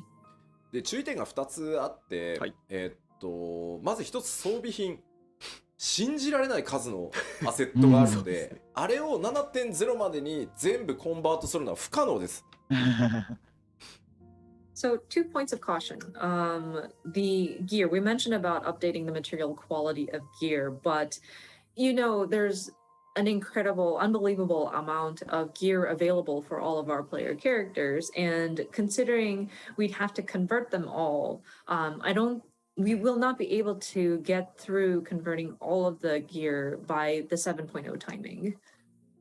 なので 7.0 で新しく実装されている装備っていうのは全て今回のグラフィックスアップデートを経た内容で作っていきます。なのでクオリティがより高いもので全部用意するつもりです。So any gear that is implemented from 7.0 will have gone through the process of the updated graphics. So of course those will be of the higher quality. ただし、できる限りこうプレイヤーの皆さんがミラプリとかをしておしゃれによく使っているものに関してはちょっと優先的にできる限り対応をして、またパッチ 7.x シリーズで徐々にその古い装備っていうのも新しい仕様に少しずつこう対応していけるようにっていうふうに思ってますので、ちょっと数年がかりで全体が上がっていくことにはなるかと思いますが、よろしくお願いします。But we understand that there are certain glamours that people use often. So we want to look at those and try to get those done with a higher priority in terms of like which to get to. And throughout the 7.x series is when we will address the rest of the previous equipment or gear. So I'm afraid it will take at least a few years to address all of the different textures. あと NPC です。今回ね、プレイヤーのキャラクターみんなクオリティアップするじゃん、バーンって。NPC 全員も無理だと思っていて、70まで。いっぱいいるもんね。The other thing are the NPCs. I know we talked about updating the player characters and the graphics on those, but I'm afraid we're not going to be able to address all of the NPCs by 7.0. 申し訳ないんだが、クオリティの高くなった NPC とまだなんと順番が回ってこない NPC っていうのが出てしまうと思うんですけど、ちょっとそれも許していただけると助かります。しゃあないしゃあない。So I'm terribly sorry to say this, but you may start seeing NPCs that have gone through the graphical updates and those that have not gone through the updates. But please, your understanding would be appreciated. これをね全部やれって言うと、いやもうじゃあグラフィックスアップデートやめましょう、無理です無理ですってなっちゃうんで、ちょっとちぐはぐっていうのが出ちゃうタイミングがあるとは思うんですけど、それをやっぱり承認していかないといつまで経ってもできないと思ってるので、ちょっと許していただけると。なのでちょっとイルベルドはまだ後でいいかな。イルベルドさん。And if I were to tell my team that, okay, we need to do everything, then people are just going to throw in the towel and be like, no, this is impossible. So I'm afraid there will be times at which not all of the NPCs will have gone through their graphical updates, and it might look a little disoriented or disjointed. But if I don't allow for that to happen, we won't be able to get to it. So again, if you could forgive us for going through that, that would be appreciated. Like, your bird might not get his graphical update as quickly as maybe like the Sultana, but テレジアデレジはっていうお声が結構あるんですよ。テレジアデレジ。ただですね、残念なんとテレジアデレジってプレイヤーのなんだろうキャラメイクで作られてるんで、僕らが手を下さずともあいつ勝手にクオリティ上がってしまう可能性が高い。Some people are asking, oh, but what about Telegy Adelegy? And I realize his expression is part of the parts that you can select when you're creating your character. So because we're updating the player character facial parts, Telegy Adelegy is going to have his graphical updates already. So he may be an exception to those NPCs. というわけでプレイヤーベースで組まれてるものはね必然的にそうなるんですけど、ナナモさんとかはねやった方がいいかなとは思ってるんですけど、ちょっとまだ精査まではしきれてないので、ちょっとそういう状態が出るとは思うんですけど、よろしくお願いします。So yeah, any characters that are built based on facial parts or body parts that are available for players to utilize will probably be updated simultaneously with like the player character graphics. But there are certain key NPCs that we're also looking at. Maybe the Sultana, but we have yet to sort of assess, and we will continue to sort of explore the options. でまあちょっと今日お見せしたのは繰り返しになりますが、テストをスタートしてまだ1ヶ月ちょっとのデータなので、さらなるですねクオリティの向上に向けて他の種族も含めてですねテスト続行していきます。いずれ装備とかもねこんな感じになるよというのもお見せできればと思ってます。But yeah, again, what we showed you was only about a month or so of testing. So we're hoping to provide you with more updates as they come in. Perhaps the other races, perhaps we can provide you an update with gear, etc. in the not so far future. で、そうだな。あとは結構コメントであったんですけど、装備の干渉なんとかしてほしいって、あれは正直どうにもならないです。物理エンジンを入れて計算でかわすしかないんですけど、それをやるとやっぱ動かなくなっちゃうと思うので、あとやっぱり装備の干渉を許可してる僕が、もういいとこれは割り切ってくれって言ってるから今のペースでそのアセットギアが報酬が装備がリリースできてるっていうところもあるので、努力はしますが、根本的にオフラインのゲームのようにはならないので、そこはすいませんご了承ください。And I'm also seeing comments about can you do something about like gear or equipment or like player characters like body parts interfering with the graphics of gear, equipped gear. And I'm afraid that is something that we cannot address fully. We would have to put in a physics engine in there, and that would cause for some of the characters to kind of not move properly anymore. And plus, I, as the director, have allowed for those imperfections to my team. I'm afraid we're just moving on with it, or else we won't be able to keep the pace in releasing these different gear and the different designs that is available. So I'm afraid we are unable to address it fully to match something that of a like a standalone game. Sorry.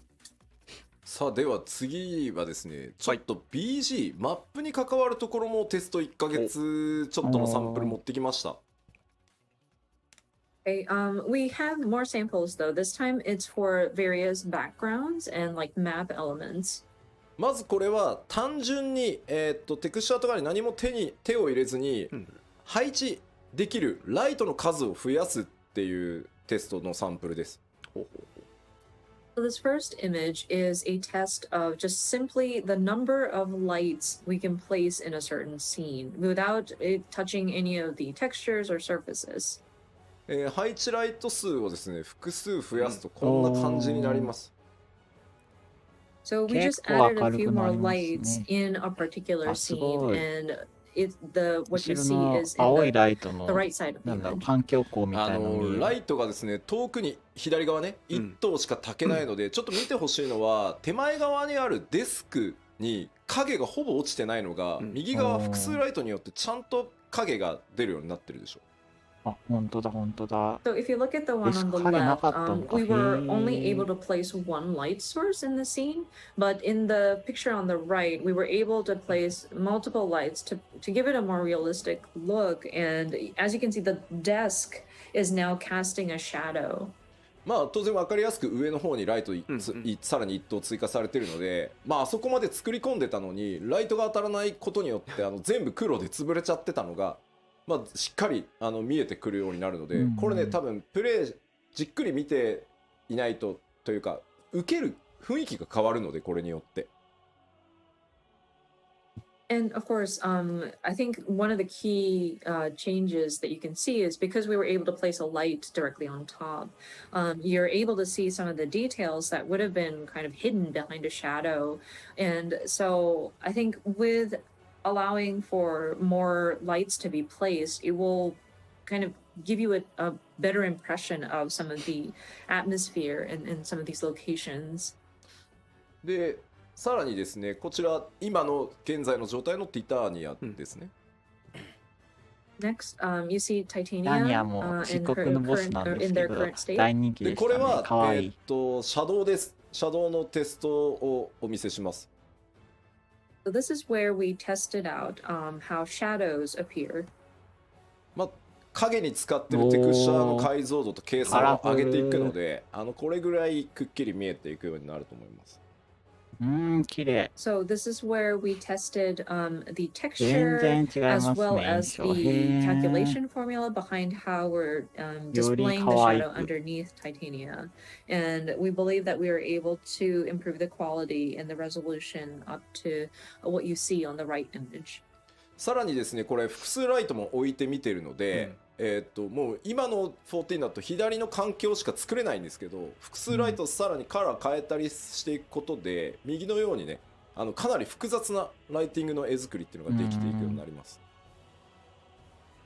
And as you can see, we have multiple lights again in this updated picture, and then plus we put some colored lighting. So the background is exactly the same, and it was actually quite intricately built, but by having these different sort of lighting available to shine on it, you can see the complex details that was part of the structure.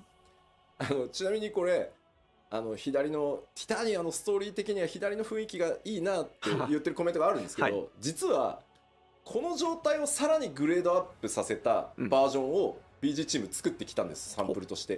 ただ開発者目線で見ないと分かんないからライトの色を赤とかにして複数ライトが混ざってるっていう環境を作ってくれって言って僕がわざわざデザイナーがセンスよく統一してきたものをバラしたんでなるほど。デザイナーのセンスじゃないのでこれね僕のプレゼン用だと思ってください。デザイナーの名誉のために言っときます。One thing I do want to clarify because somebody pointed out they liked the look of the original Titania where it has that sort of mood with all the muted colors. Yoshida I want to point out that this is the developers actually brought to me an example of what improved graphics would look like with that stayed within the color palette of the original picture, but that's very much in the developer's perspective, and I wouldn't be able to tell the difference of what has improved. That's why I had requested my designer to intentionally place red lights, something that's more obvious, just to show an example. So don't worry, this is not what we're trying to do. We're not trying to like destroy the atmosphere. The designer was very mindful about keeping the tone of the story, but I wanted a more like overt example. So just wanted to clarify that.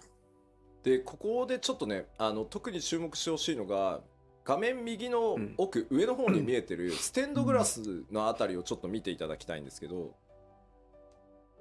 And one part that I do want to point out, if you look at the upper part of the image, where the stained glass is. これ左と右マップのポリゴンは何も変わらないんですね。テクスチャー解像度も変わってないです。So just reiterating that we have not changed any of the polygons that are in the map layout. We did not improve any of the textures here. なのでライトを変える複数置けるようになるだけで実は BG アーティストたちがこだわって作っていた箇所っていうのがより明確にちゃんと見えるようになるんですよ。左は全部影で潰れてるんですけどもともとちゃんと凹凸あるんですね。And so this is what I'm trying to show with this image is that by being able to place multiple lights in a scene, we are able to showcase the details that our background artists have put into the structure. So above these stained glass, you might see these sort of like tiered sort of molding on top. And the picture on the left, it makes it unnoticeable because it's kind of drowned in the shadows. So by being able to place multiple lights, we're able to accentuate those details that our background team has put into the structure. ちなみにバックグラウンドアーティストたちはライトの追加をやっていこうって言ったらめっちゃ喜んでました。So when we were talking about adding そりゃそう multiple だ、作ったの見 lights, てもら the いたいも background んね。綺麗 team な状態で definitely ね。 had a very strong reaction to that. よかった。さあよかでったよかった次はですね、こちらは金属表現を、その質感を上げますというサンプルになります。 So next sample we want to show you is how we depict like the texture of the metal.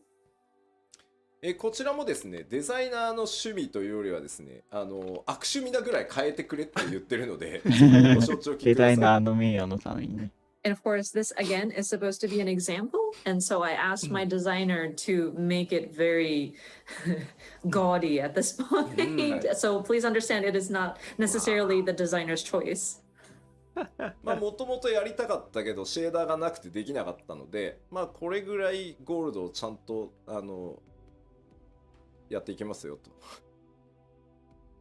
So up until now, we didn't have the proper shaders to apply, but we would love to improve the look すごい of ね。ゴールドの metallic 反射 surfaces. 光がちゃん For と入っ example, てるか gold ら、 here. ゴールド味マシマシね。すごいですよね。コメントで吉田の家じゃんって書いてあるんだけど、俺んちこんなんだってもう仕事してないよ。超豪 People are 邸。 saying, "Oh, is this Yoshida's house?" And I was like, "No, if I were that rich, I wouldn't be working." でもこれ怖いもんで、今まで我々は左を金だと信じてまいりましたけど、なんかもうブラスにしか見えないですよね。Yeah, actually, we trusted the 怖い side わ。 screen is gold up until now, but now it only see brass, not gold, no more. まあこういう形で金属の、質感強化っていうのもやっていきます。まあこれはねとてもわかりやすい。そうね、金メッキにしか見えなくなってきた。私た Thank ち you が for 撮っ that. て But いるのは yeah, 金メッキ again, だ we're った。 trying to make improvements to the material quality, so the look of metallic surfaces as well. さらにですね、続いてはマップに使えるメモリっていうのも、上限を上げてあげようと思っているので、それによってですね、より多くのオブジェクトが配置できるようになっていきます。And next was to look at the memory resources allocated to rendering a particular area on a map. And I'm looking to raise that sort of cap so that we can place more objects in a particular field. まあこれ左側が現在よくちょっとマトシャと出会ったりするところですけど、こんな感じになってます。これ現在ですね。So the left side, you may remember your first encounter with Matsuya. でそれがですね、今回このぐらいまではいけるだろうと。And with testing, we are seeing that we could possibly 階段が place も more う全 objects 然 like these. 階段違うね。左と比べてですね、やっぱりまず注目点としてはその1枚のループで作られてたその階段状になってる部分っていうのがそれぞれ素材違いをしかもこう組み合わせで、ずらして配置したりすることによってこう使い込まれた感とかより出せていける。このあたりはね実はすごく大きいと思います。And so in the left, you may notice that it's just a repeat layered on, like a repeat layered on top of each other. But in the updated graphics, you can see that we are able to place objects not exactly like on top of each other, but like you can shift it by a little bit. It'll allow for a more realistic depiction of the area has been in use. So this is actually quite, it helps with like the immersion. であとはその床ですね。実は床の上にもう一枚テクスチャーを重ねてブレンドさせることでですね、床のこうひび割れだったり細かい、今だとねメモリがないので巨大な床を1枚貼ってどうにかところなんですけど、そこをさらにこう質感上げていけるようになる。And then the floor or the ground, with the graphical update, would be able to add another layer on top to give it more texture and kind of blend it in. So like cracks in the ground. Previously, we wouldn't have enough memory, so we would just have to paste one giant floor and deal with it. But with the graphical updates, I think we'll be able to improve on the texture quality as well. そしてですね、続いてからちょっと BG でお知らせする最後になるんですが、Next is, I believe, the last set of samples that I've seen for the background elements. こちらです。我々開発チーム最大の敵、自動草って呼んでるやつ。これは。So this is one of our pet peeves, arch nemesis, I should say. These are like these automatically generated grass. これがですね、カットシーンのチェックをやってるとですね、割り込んでくるんですよ。自動で生やされるんで。多分カットシーン作ったスタッフの時には生えてなかったんでしょうけど、僕がチェックする時は生えててですね、このジャギジャギがすごい入ってくるんですよ、カメラに。And this is so, it takes away from cutscenes when it barges in. I'm sure when the cutscene team is creating the composition, they don't see the grass because this is just automatically generated after the fact. But sometimes it's like so close up and it's so pixelated, and that pixelation it bothered me very much. 今回もね、実はちょっと裏話ですけど、はい、まあエルピスでヘルメスにね、メーティオンにせがまれてエルピスの花をこう見せるシーン、夜空でね、あるじゃない。で、ヘルメスがこう仮面を外す、あそこがですね、何度チェックしてても自動草が入ってくるんですよ。で、頭にきたんでBG 班に頼んで、この辺もう草生やさない設定にしてくれ。なるほど。草でバフ。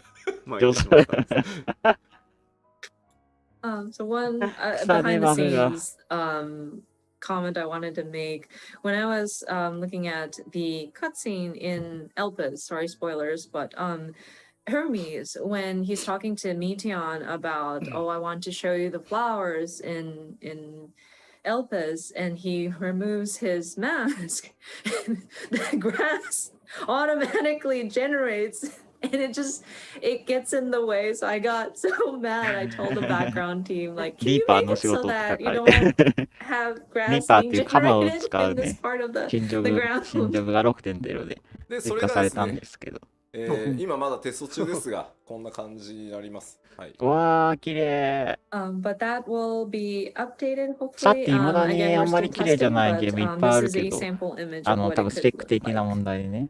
で、でまあもすごいな。種類もね、複数持てるようになるので、これね、草原から上は何も手入れてないんですよ。向こうに見える木とか、全く今のままなんですけど、まあこんなに変わるですよね。So, and plus, we are able to generate a variation of different grass or plants. And so, while we haven't added or modified anything in the background, like the trees and the field in the background have not been modified, the look of it is different because of how we can process these automated grass. これはですね、自動草そのものを入れ替えるので、申請から行月まで全てのマップで自動で生えてる草が綺麗になります。自動草。And for this update, we will be replacing the system that generates these grass or plant life. And so this should be applied throughout all of the areas from A Realm Reborn throughout Endwalker. さあ、ではバックグラウンド、実はねまだあるんですけど、ちょっとどんな表現バックグラウンドを上げていくかというのをお知らせしておきます。We've done various other testings in terms of background elements, but allow me to summarize again. まず先ほど、サンプルでも見ていただきましたライト配置数の追加、質感、凹凸表現ね、雰囲気の強化っていうのがこれによって、行われます。So again, we are going to be doing additional lighting points, so improved visual quality, depth, and immersion.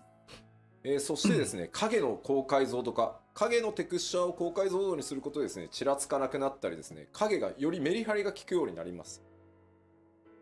And then higher resolution shadows, and so we'd be improving the texture of the shadow and how it's depicted so that it will allow for like flickering, decreased flickering. ちょっと嘆きの海のマップを思い出していただきたいんですけど、あそこ実は雰囲気を宇宙空間にするために、ライトの距離をすごい遠くして、全体の暗さをこう締めるようなことをやってるんですけど、へ結果え。そうすると影がものすごく長く表示されるんだけど、テクスチャー解像度が低いがゆえにすごいじらついたりボケたりする箇所が結構多いんですよ。ただ雰囲気を優先したんで我慢してたんですけど、そういうところもですね、より綺麗にちらつかずに影が出てくるようになると思います。So if you would recall Mare Lamentorium and how we were trying to depict or make it seem like you're in outer space and make sure that the lighting had been placed in a very distant location so that we emphasize that sort of darkness that surrounds you. Because of that, whenever you're on the moon, your shadow gets to be very long, but because the shadow textures were not optimal, you would see frequent areas that would cause the shadows to flicker, or it could get blurry. So with the graphical update, we're hoping to improve so that those shadows would come out a lot crisper. そして質感表現の向上です。これもシェーダーでですね、金属とか布とか、まあそれ以外のちょっとシェーダーも今検討してます。And then, of course, improve textures, which includes metals, fabrics, and we're also trying to consider what other elements can we improve. そして最後にご覧いただいた自動配置植物の強化、高解像度にしたりですね、あと植生をね、種類を増やしたりしていきます。Lastly, more and better auto-generated greenery, which is increased resolution, variety, and etc. で、画面全体にフィルター効果として非常に重要なアンビエントオクルージョンっていう機能だったり、フォグ、いわゆる霧をこう重ねるみたいな、それをフォグって呼ぶんですけど、これらに関しては今テストをしてるんですけど、まだちょっとサンプルをお見せできない状態です。And we're also considering other effects or filters that would apply to the overall screen, including ambient occlusion and fog effects. Now, those are still being tested, but we couldn't produce results that we can present at this time. めちゃくちゃ雰囲気出るし、めちゃくちゃクオリティ上がるんですけど、画面全体にパフォーマンスの影響を与えるものなので、慎重にテストをして、しっかりこれだったら大丈夫だろう、その皆さんが極端に PC を買い替えたりとかしなくても、あとオプションでね、ちょっと切ることで軽くできるとかっていうのをちゃんと用意した上で、ここまでやれますよっていうのをちゃんとお見せできる。まだちょっと1ヶ月じゃそこまではいけないので、ただこれらも強化はしていきますので、また続報をね、お待ちいただければと思います。And we totally understand that it will give it a different sense of atmosphere, or it would really improve the mood if we had those kinds of textures applied or those filters applied. But it does affect the overall performance of the game. So we will need to test it very carefully for sure. So we want to explore our options, but we also want to make sure that we are at a state where we're comfortable and not requiring for so much resources that players would have to like update their PC to an extreme, or be able to provide an option to shut it off if you want to optimize your performance. So I'm afraid we're not able to show you anything as of like a month or so of testing, but we're hoping to bring you updates further down the line. So yeah, if you could please stay tuned for that. さて、では、グラフィックス第1次グラフィックスアップデートの、今日お伝えできる範囲としては、ここまでとさせていただきます。これで第一次っていうのがすごいよね。Okay, so in terms of the graphical updates and the preparations that we're making for it, I think is all that I have for today's presentation. さあでは続いて、3つ目なんですが、引き続き多くのアップデートこれまでと変わらずですね、適切なスケジュールでお届けしていきますよというお話です。So yeah, we will continue to provide regular updates on an appropriate schedule. せっかくの機会ということでですね、ちょっと 6.1 から 6.5 まで現状決まっているものでお知らせできそうなものをお知らせしておこうと思います。So I would like to share 出し村来るか information that な we know that we're going to have from 6.1 through 6.5. まずパッチ 6.1 なんですけど、こちらね、おリリギルディースタイミングが読み切れないと思うんですけど、ギルディ皆さん、4月には出します。はい。お、4月ね。So 6.1 series. I understand that it's still kind of hard to ギルディ see 来る when か it's ギルディ coming, 漆 but 黒いなか we っ are たから looking at ね。 April at this なん time. か次元の狭間吸い込まれてど当っか行っちゃ然ですが、ったからメインクエ。ストのアップデートっていうのは 6.1 から 6.5 まで新しい冒険をお届けしていこうと思ってます。Of course, part of those updates will include そう、 the updates to the 6.0 main ってさ、 scenario. We 今 will まで have の a 大 new きいストーリー story が一段 with 落つ each いたから、 patch これから全 installment. くね、どうするのかわそしてですね、からないんだよ全世界からね。帰ってこいと言われていた、事件や紳士ね、ついに帰還でございます。ヒルディブランドの行月編が、始まります。おー。Of course, we've heard many people ask for him to come back. This gentleman extraordinaire, Mr. Hildebrand, will be making his return.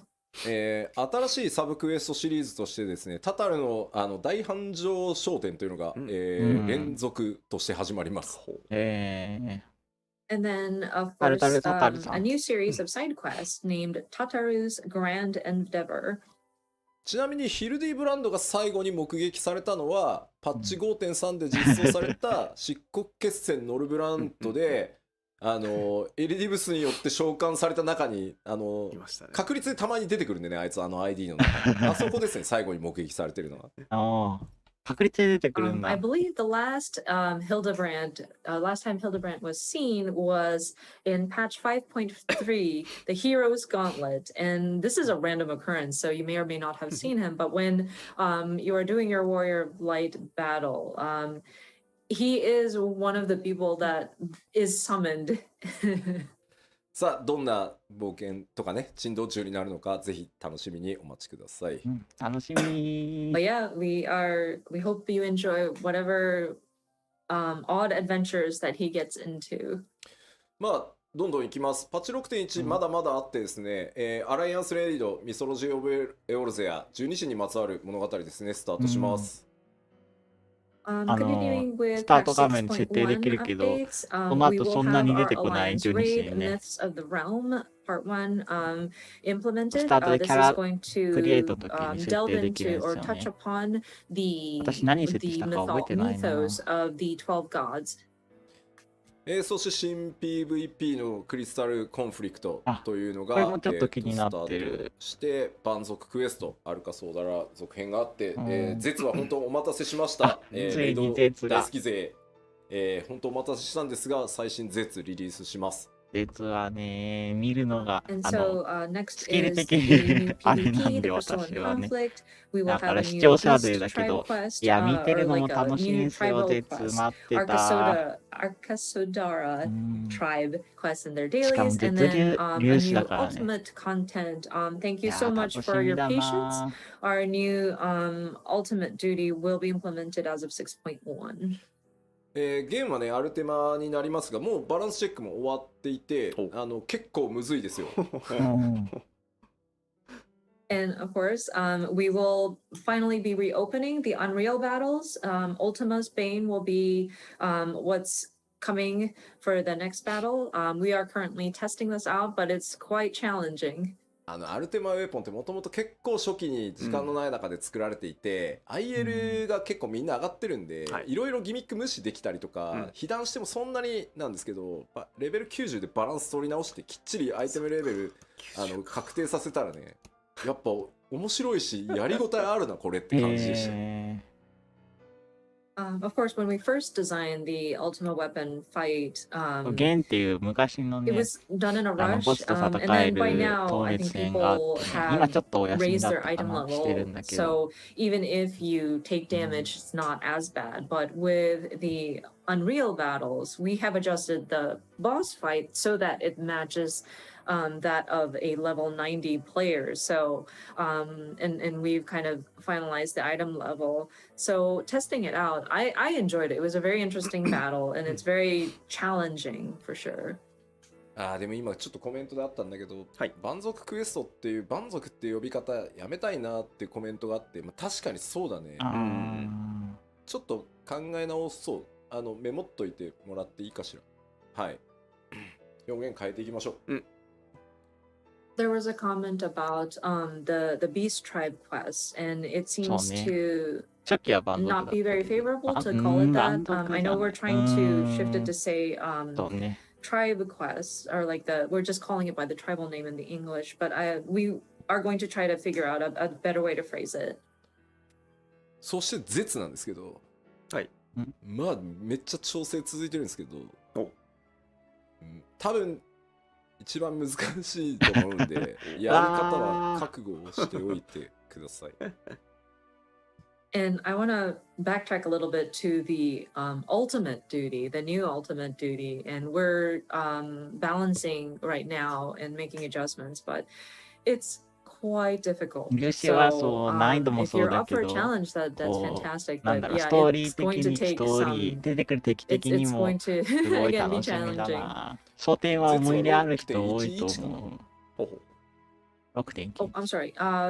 Ultimate would be not 6.1 but 6.11, so it's probably not at the same time as the major patch. メインシナリオをやったり、ハウジングの抽選に応募したりとかすると思うので、2週間空けて出す予定かな。はい。We are hoping that players would enjoy the main scenario first, and then 6.1 is also when we open up the Ishgard housing. So I'm sure people will want to sign up for like housing plots. So we're going to wait 2 weeks after the launch of the major patch and then release the ultimate duty. まだまだあってですね、6.1、さっきお伝えしたメインクエスト ID のフェイス対応 2.0 半やって、それ以外のID もちょっとグラフィックスの調整とかいろいろやってます。キャラクターカード continuing on with the 6.1 series updates. So the main quest, the trust system for A Realm Reborn patch 2.0 main scenario dungeons. そして新しいリワードシステムとしてですね、キャラクターカードっていうのの、システム実装が、ドーンと始まります And then a new calling card style UI. So this is going to be a new reward type system that we plan to start implementing. この辺の詳しい内容はね、3月4日からのまたパッチ 6.1 特集パート1、パート2の方でお伝えしていきます。そしてお待たせしたロスガルの、新髪型対応がスタートとなります。So for this calling card style UI, this is something that we'll cover in our next two live letters.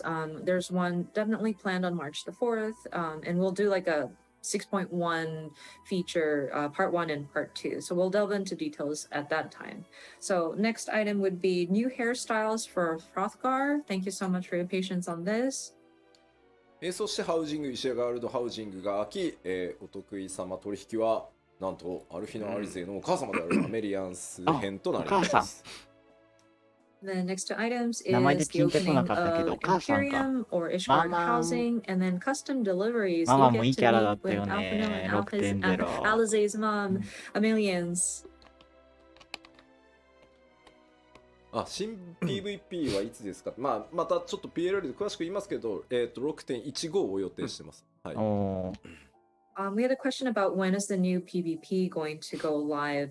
Again, we'll cover this in the upcoming other PLLs, but we are looking at 6.15 timing for that. それ以外にもですね、透滅戦など多数のものが、透滅戦名前言えないですけど、ありますんで、ぜひご期待ください。ここまでが6.1 のざっくり概要です。はい。And of course, new trials, we can't say what, but other assorted updates are planned for the 6.1 series. そして続いて 6.2 ですが、こんな感じになってて、一番の注目はやっぱりお知らせしていた、無人島開拓が 6.2 からスタートになります。So next up is the 6.2 series. This is one of the large, like the anticipated content, I believe, is the Island Sanctuary. That's when we're going to start opening this up. 昨日全体を一通りチェックしましたけど、めちゃくちゃでかいんで規模。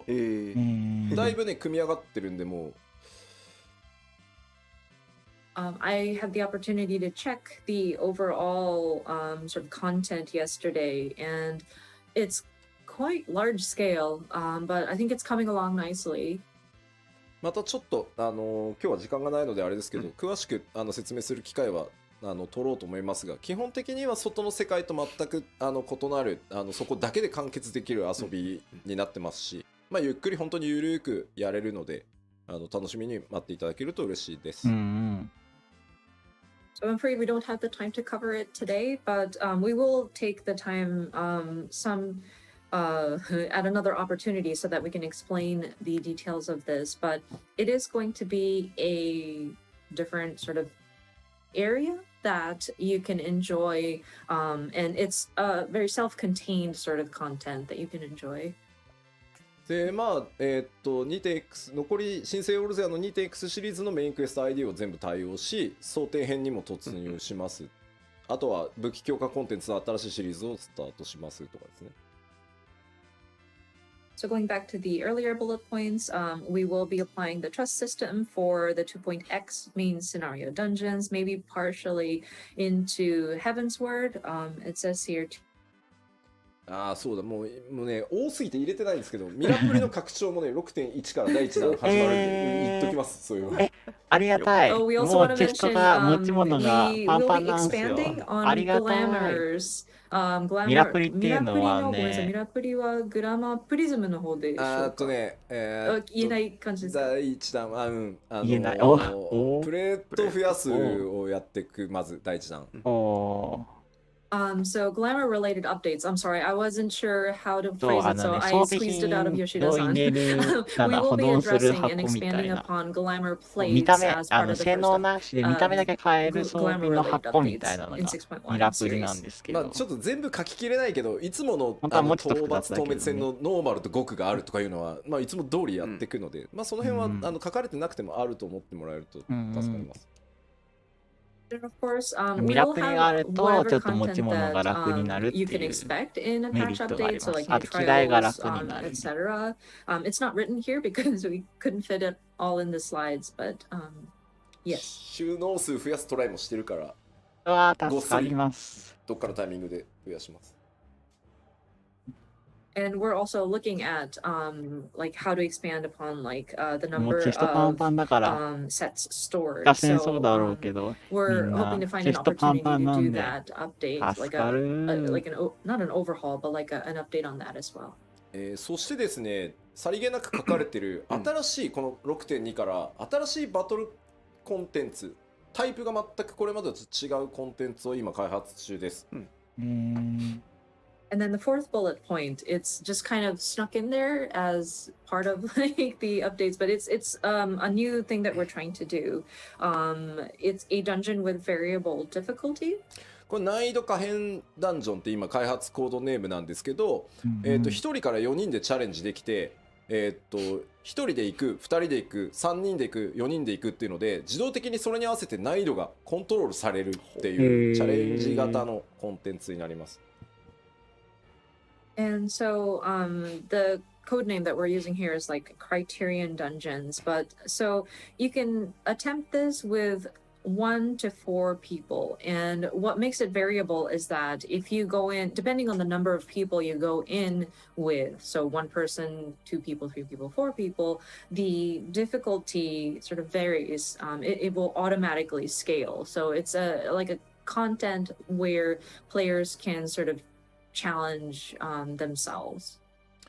まあこちらも組み上がってはきてるんですけど、まだ調整いろいろチェックやってたりするんで、まあ 6.2 に近づいてきたらしっかり特集していきたいと思います。It is coming along nicely, but and we're still performing checks on the content. So please stay tuned for new information as they become available when we can talk about 6.2. そして 6.3 になるとですね、メインクエストの ID フェイス対応が争点編をここで完了させる予定です。And then moving into 6.3, so we continued to add more trust NPCs. We should be able to address the remaining main scenario instanced dungeons in Heaven's Word. でかいのはですね、世界中からですね、ディープダンジョンシリーズの新しいのがやりたいという、お声をたくさん頂戴していたので、今企画をやっている最中です。6.3 で、ディープダンジョンシリーズの第3弾実装予定です。And then players from around the world had asked about when when do we get a new deep dungeon. And so we are in the planning phases at this time. We're hoping to launch the third in the series of deep dungeons at 6.3 series timing. そしてですね、すでに、開発スタートして進んでるんですが、Z シリーズの第5弾を、6.3 でリリース予定です。わー、ハイペース。And then we are まあちょっ already と粒子 starting to が make ね、い plans ろい for ろあって this, 遅れた but からね。we do intend on adding one more やる。ultimate duty. So this will be the fifth one in the series. そしてですね、6.2 でリリースされた、無人島開拓のアップデートももちろん行っていきます。And then, of course, because we will be opening up the Island Sanctuary as of 6.2, at 6.3 series timing, we will continue to update it. で、まあ、4と5はちょっとパッチ 6.4 と5はまとめてのご紹介になっちゃいますが、この4と5でグレン編のメインクエスト ID のフェイスタイを全部終わらせて、まあ、これで、ストーリー上に登場する ID は、全部対応が終わる予定です。And then next page covers both 6.4 and 6.5 series. But by this time, we aim to complete the trust system implementation into all of the Stormblood main scenario dungeon series. And so that should get through all of Stormblood. で、難易度可変ダンジョンと呼んでる新しいバトルコンテンツシリーズの第2弾とか第3弾も入れていきますし、無人島開拓の開拓エリアを追加したりっていう予定ももう当然ね、我々長期計画で進んでるので予定されてます。And then, of course, our Criterion dungeons will see an update. We should have numbers 2 and 3 implemented. And then for Island Sanctuary, at this time, we want to expand upon the area. So we'll have an additional area. でですね、例えば青魔同士のレベルキャップをどのタイミングにする、解放どのタイミングにするのとか、そういう状況を見ながら調整しているものに関してはどうしてもまだ言えないので、それらもちゃんとどっかのタイミングでやっていきますんで、またそれぞれでですね、パッチの特集をお待ちいただければありがたいなと。やらないとかいうわけじゃないんで、ここに書かれてないものはね、まだ詰め切れてないものはちょっと言えないのでさすがに、まあこの辺りはもう全部確定しているのでお知らせしております。I'm sure some of you might be wondering about, okay, when is the next time the Blue Mage is going to have their level cap increased? And some of these items, we need to monitor the situation. And so I'm afraid we aren't able to determine exactly when this is going to happen, but we do intend on doing it. We will share more information when we are going to do like a patch specific like updates live stream. Please note that even if it's not written in the document, it doesn't mean that we're not going to do it. So yeah, there might be information that we're still in the planning phases and we weren't able to solidify at this time. So we will continue to look at the various existing content and provide updates when we can. まあなんかパッチ情報を出すとみんな細かいところあれはどうこれはどうってやっぱなっちゃうね。まあ皆さんが思ってることは基本的にやってるんで大丈夫ですよ。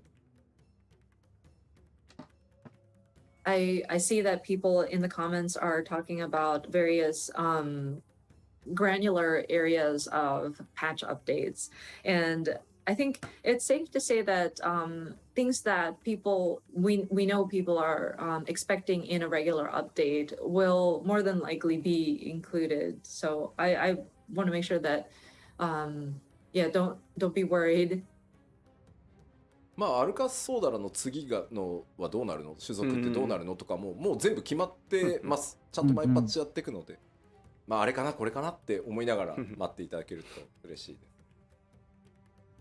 And the tribal quest beyond Arkasodara is, I'm sure, a mystery, but we have a plan. We do have like which group to focus in on, and we do want to have content available per each of the patch. So it'd be great if you could wait, or not wait, but like speculate, kind of imagine which tribe will we be focusing in on.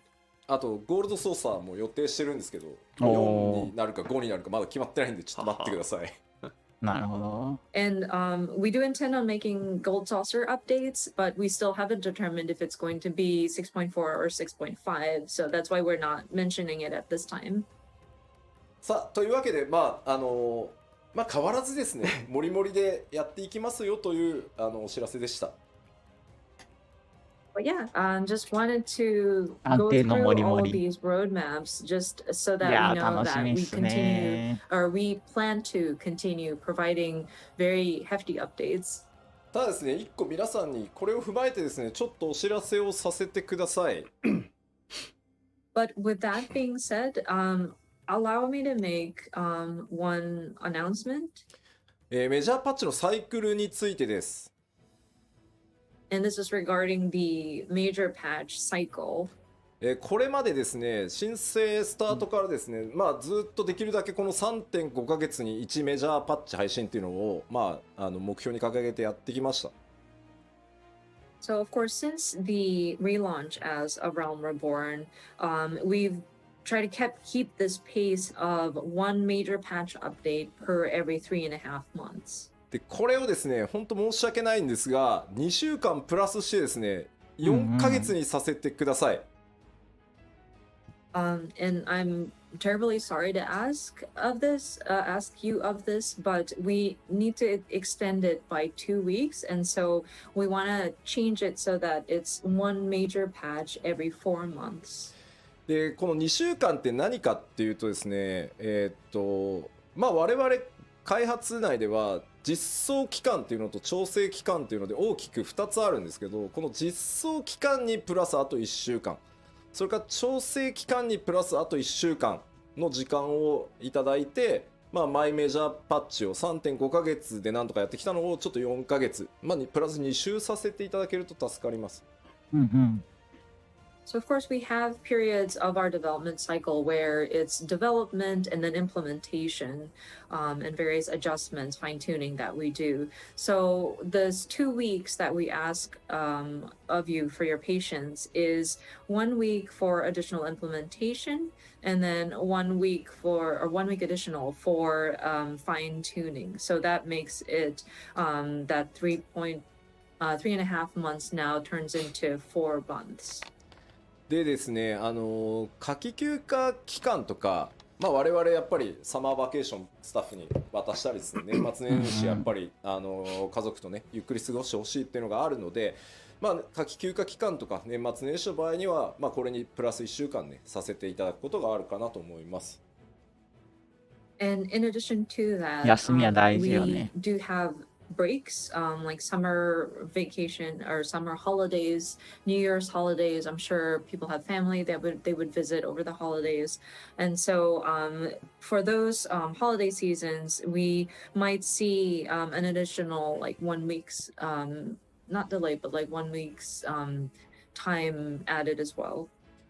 まあやっぱりここまでその前半の10年間っていうところでもお伝えしましたけど、相当みんなの開発チーム運営チームのモチベーションというところに頼ってやってきたところがあるなと思っていて、まあそれは僕自身のこう稼働の高さも含めてなんですけど、まあ休みたいというよりはやっぱり適切にみんな健康で健やかに開発に取り組むことでよりクオリティも上がっていくだろう。でもまあ事実足りてない無理をしてきたっていうところもあるので、ちょっとそれが理由になってます。as I explained in the first half, when we were looking back at our first 10 years, we really depended on the motivation of each of the developers that are on the team. And me included, I was moving around and very hands-on with my team, but looking at our schedule and how we work, I do want my team to be healthy and be able to sort of maintain a good level of quality because they are taking the necessary breaks. And to be honest, there were areas where we might not have performed as well as we should have because some of us may have been pushing too hard. So that's the reasoning behind why we want additional time. でまあ非常にね皆さん優しいコメントいただけてるんでとても嬉しい。特にスタッフの健康とかね気遣っていただけてるんでとても嬉しいんですけど、まあ、これまで 2.0 からねなんとか 3.5 ヶ月でこうやってきたこの実装10何週調整何週みたいなのでまあやってきたんですけど、ちょっとね比較を持ってきました。And thank you so much for the kind comments regarding our staff and making sure that you're showing your concern to our staff members. It really warms my heart, and I'll make sure to relay that. But considering what we've been doing in terms of providing an update every 3.5 months since 2.0, and we work with a schedule of like such and such weeks for implementation and whatnot. So we put together this comparison chart for you to take a look. まあこれまで、企画、開発、調整、デバッグっていうのを、まあ、3.5 ヶ月でやってきてたんですけど、Of course, our development largely is broken down to planning, development, adjustments, and わあ、 debug. クエスト数と And か。 this is some of the numbers that we pulled up.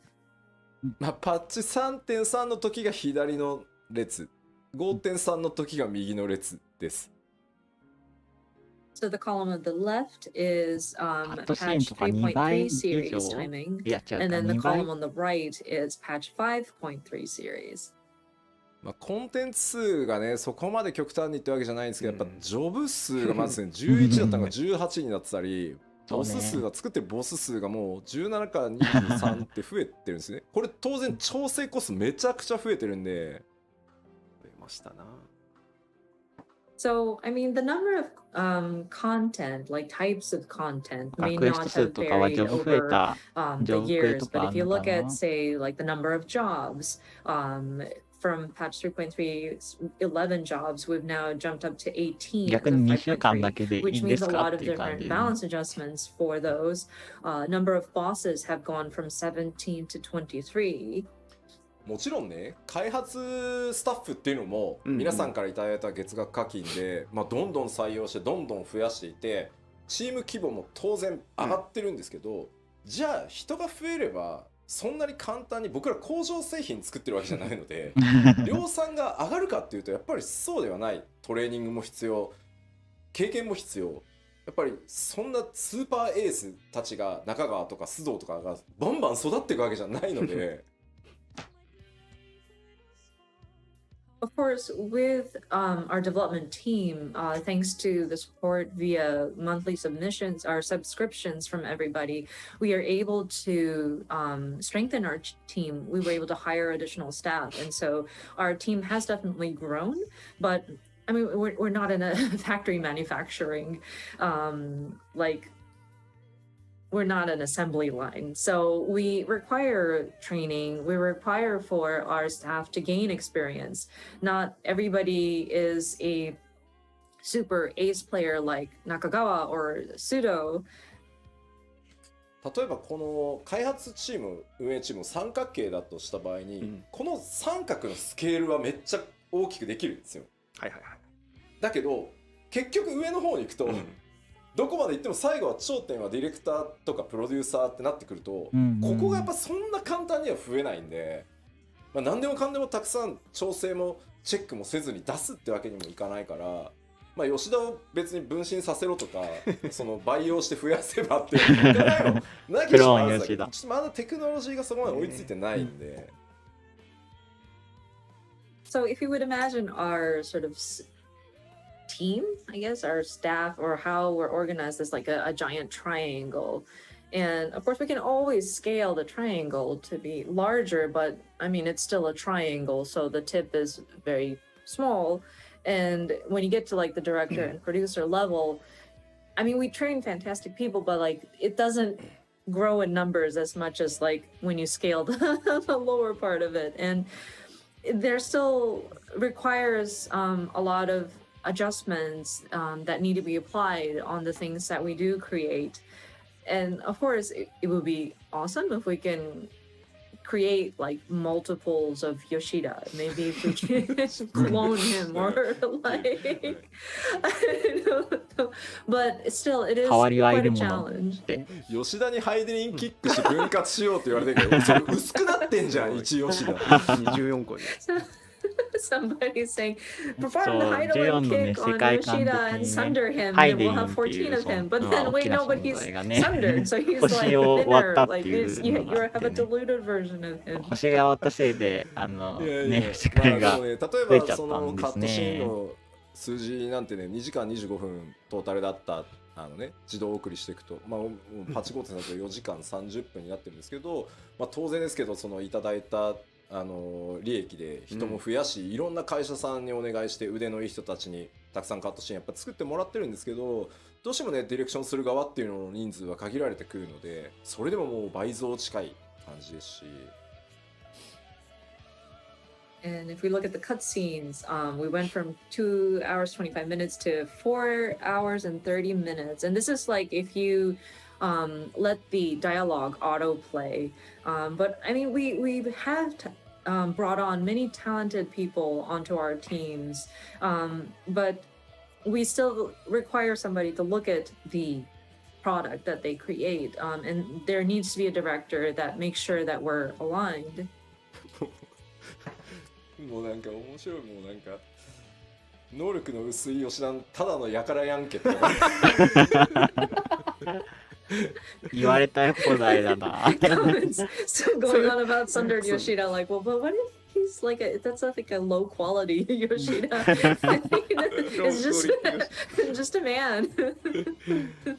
まあというわけでですね、これからもちょっと今日お伝えした内容 7.0 に向かっていろいろやっていきます。パッチの物量というのも頑張ってまた作っていきますし、クオリティとか調整というところも妥協なくねまた進めていきたいとは思うんですが、まあその分ですね、ちょっとこれまでのパッチサイクル3.5 ヶ月にプラス2週させていただいて4ヶ月っていうサイクルでですね、ここから先まだまだ楽しみお届けしていこうと思ってます。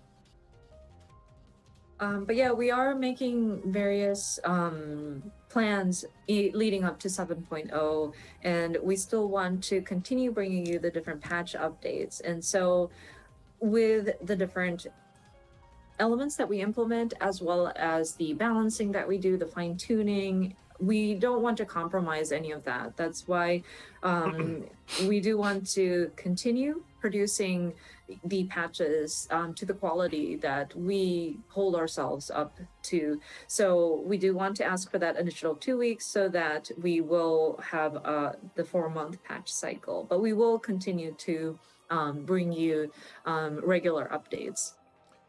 まあ本当にあと10年やっていけばとてつもなく長い旅になると思ってます。皆さんとね一緒に今度は20年歩んでいこうってことになるかと思います。And we strive for another 10 years. This is our goal. And I'm hoping that we will get to a point where we will be celebrating, or like we will be looking back at our journey in our 20th anniversary. まだまだやりたいことね、チャレンジしてみたいことあります。驚いてもらえることやっていこうと思いますので、ぜひこの先もですね、一緒にまたボティン作っていただけると嬉しいです。はい。We do want to do more, take on more and more challenges, bring you more surprises. So I want to continue building this together with you all. So yeah, it would be great if you could continue to keep with us. はい、では前半はい。ありがとうございました。Thank you very much. So this is all about the first half of today's letter live. 今日の前半、プロデュースされたライブの前半戦はここまでとな1個忘れりまた。す。どうぞ。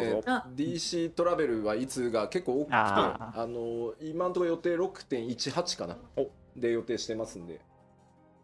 Sorry, one more thing. We did see a lot of comments about, so when is data center travel going to be implemented? We are currently looking at 6.18 timing for that. はい、ありがとうございます。Thank you very much. では、この後休憩に入るんですが、ですね、今日は後半戦は、通訳は別の方にお願いすることになっておりますので、あゆみさんがここまでとなります。So, before going to break, because we have another person for translation for the Q&A part. So, that's it for あゆみさん today. So, あゆみさん、皆さんに一言ご挨拶お願いします。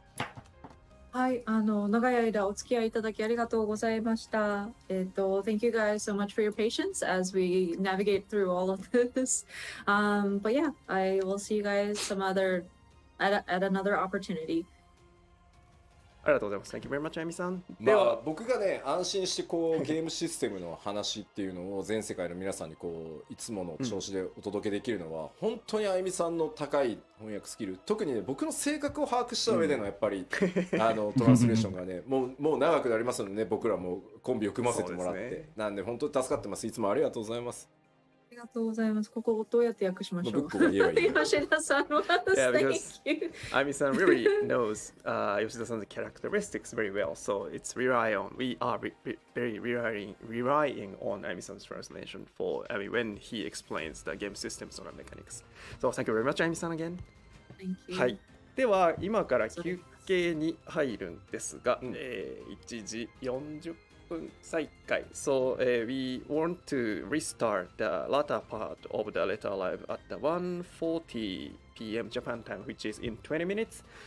でですね、今日の休憩のお供をご紹介したいと思います。So during the break, we have two videos today for you to enjoy. 20分あるから1本ならいいやと思ったら2本あんのかよ。Yeah, we have a 3-second digest preview of all the songs from the upcoming Endwalker soundtrack. And a time-lapse video of mosaic art we created live using screenshots that we were submitted by our players during another broadcast. 2本ありまして、1本目は、先日つい最近公開しましたエンドウォーカーのサントラが出ます。それの、3秒ダイジェストの全曲紹介の、トレーラーがありますので、そちらをご覧いただき、その後ですね、これも先日ご紹介しましたが、別の生放送企画でモザイクアート、皆さんからお送りいただいたスクリーンショットでモザイクアートを作るという企画がありまして、それのタイムラプスビデオがありますので、そちら2本続けてご覧いただいて、また、1時40分から再開したいと思います。はい、それでは休憩です。ビデオをご覧ください。どうぞ。お、ひろし。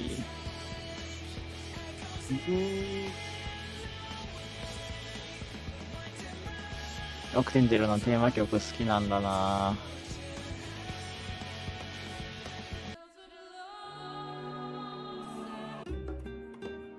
ってとこなんですけど、ちょっと音を下げさせてもらって、というわけでね、まあちょっとダラダラと、あんま喋れなかったけども、配信やってきましたけども、どうでしたでしょうか。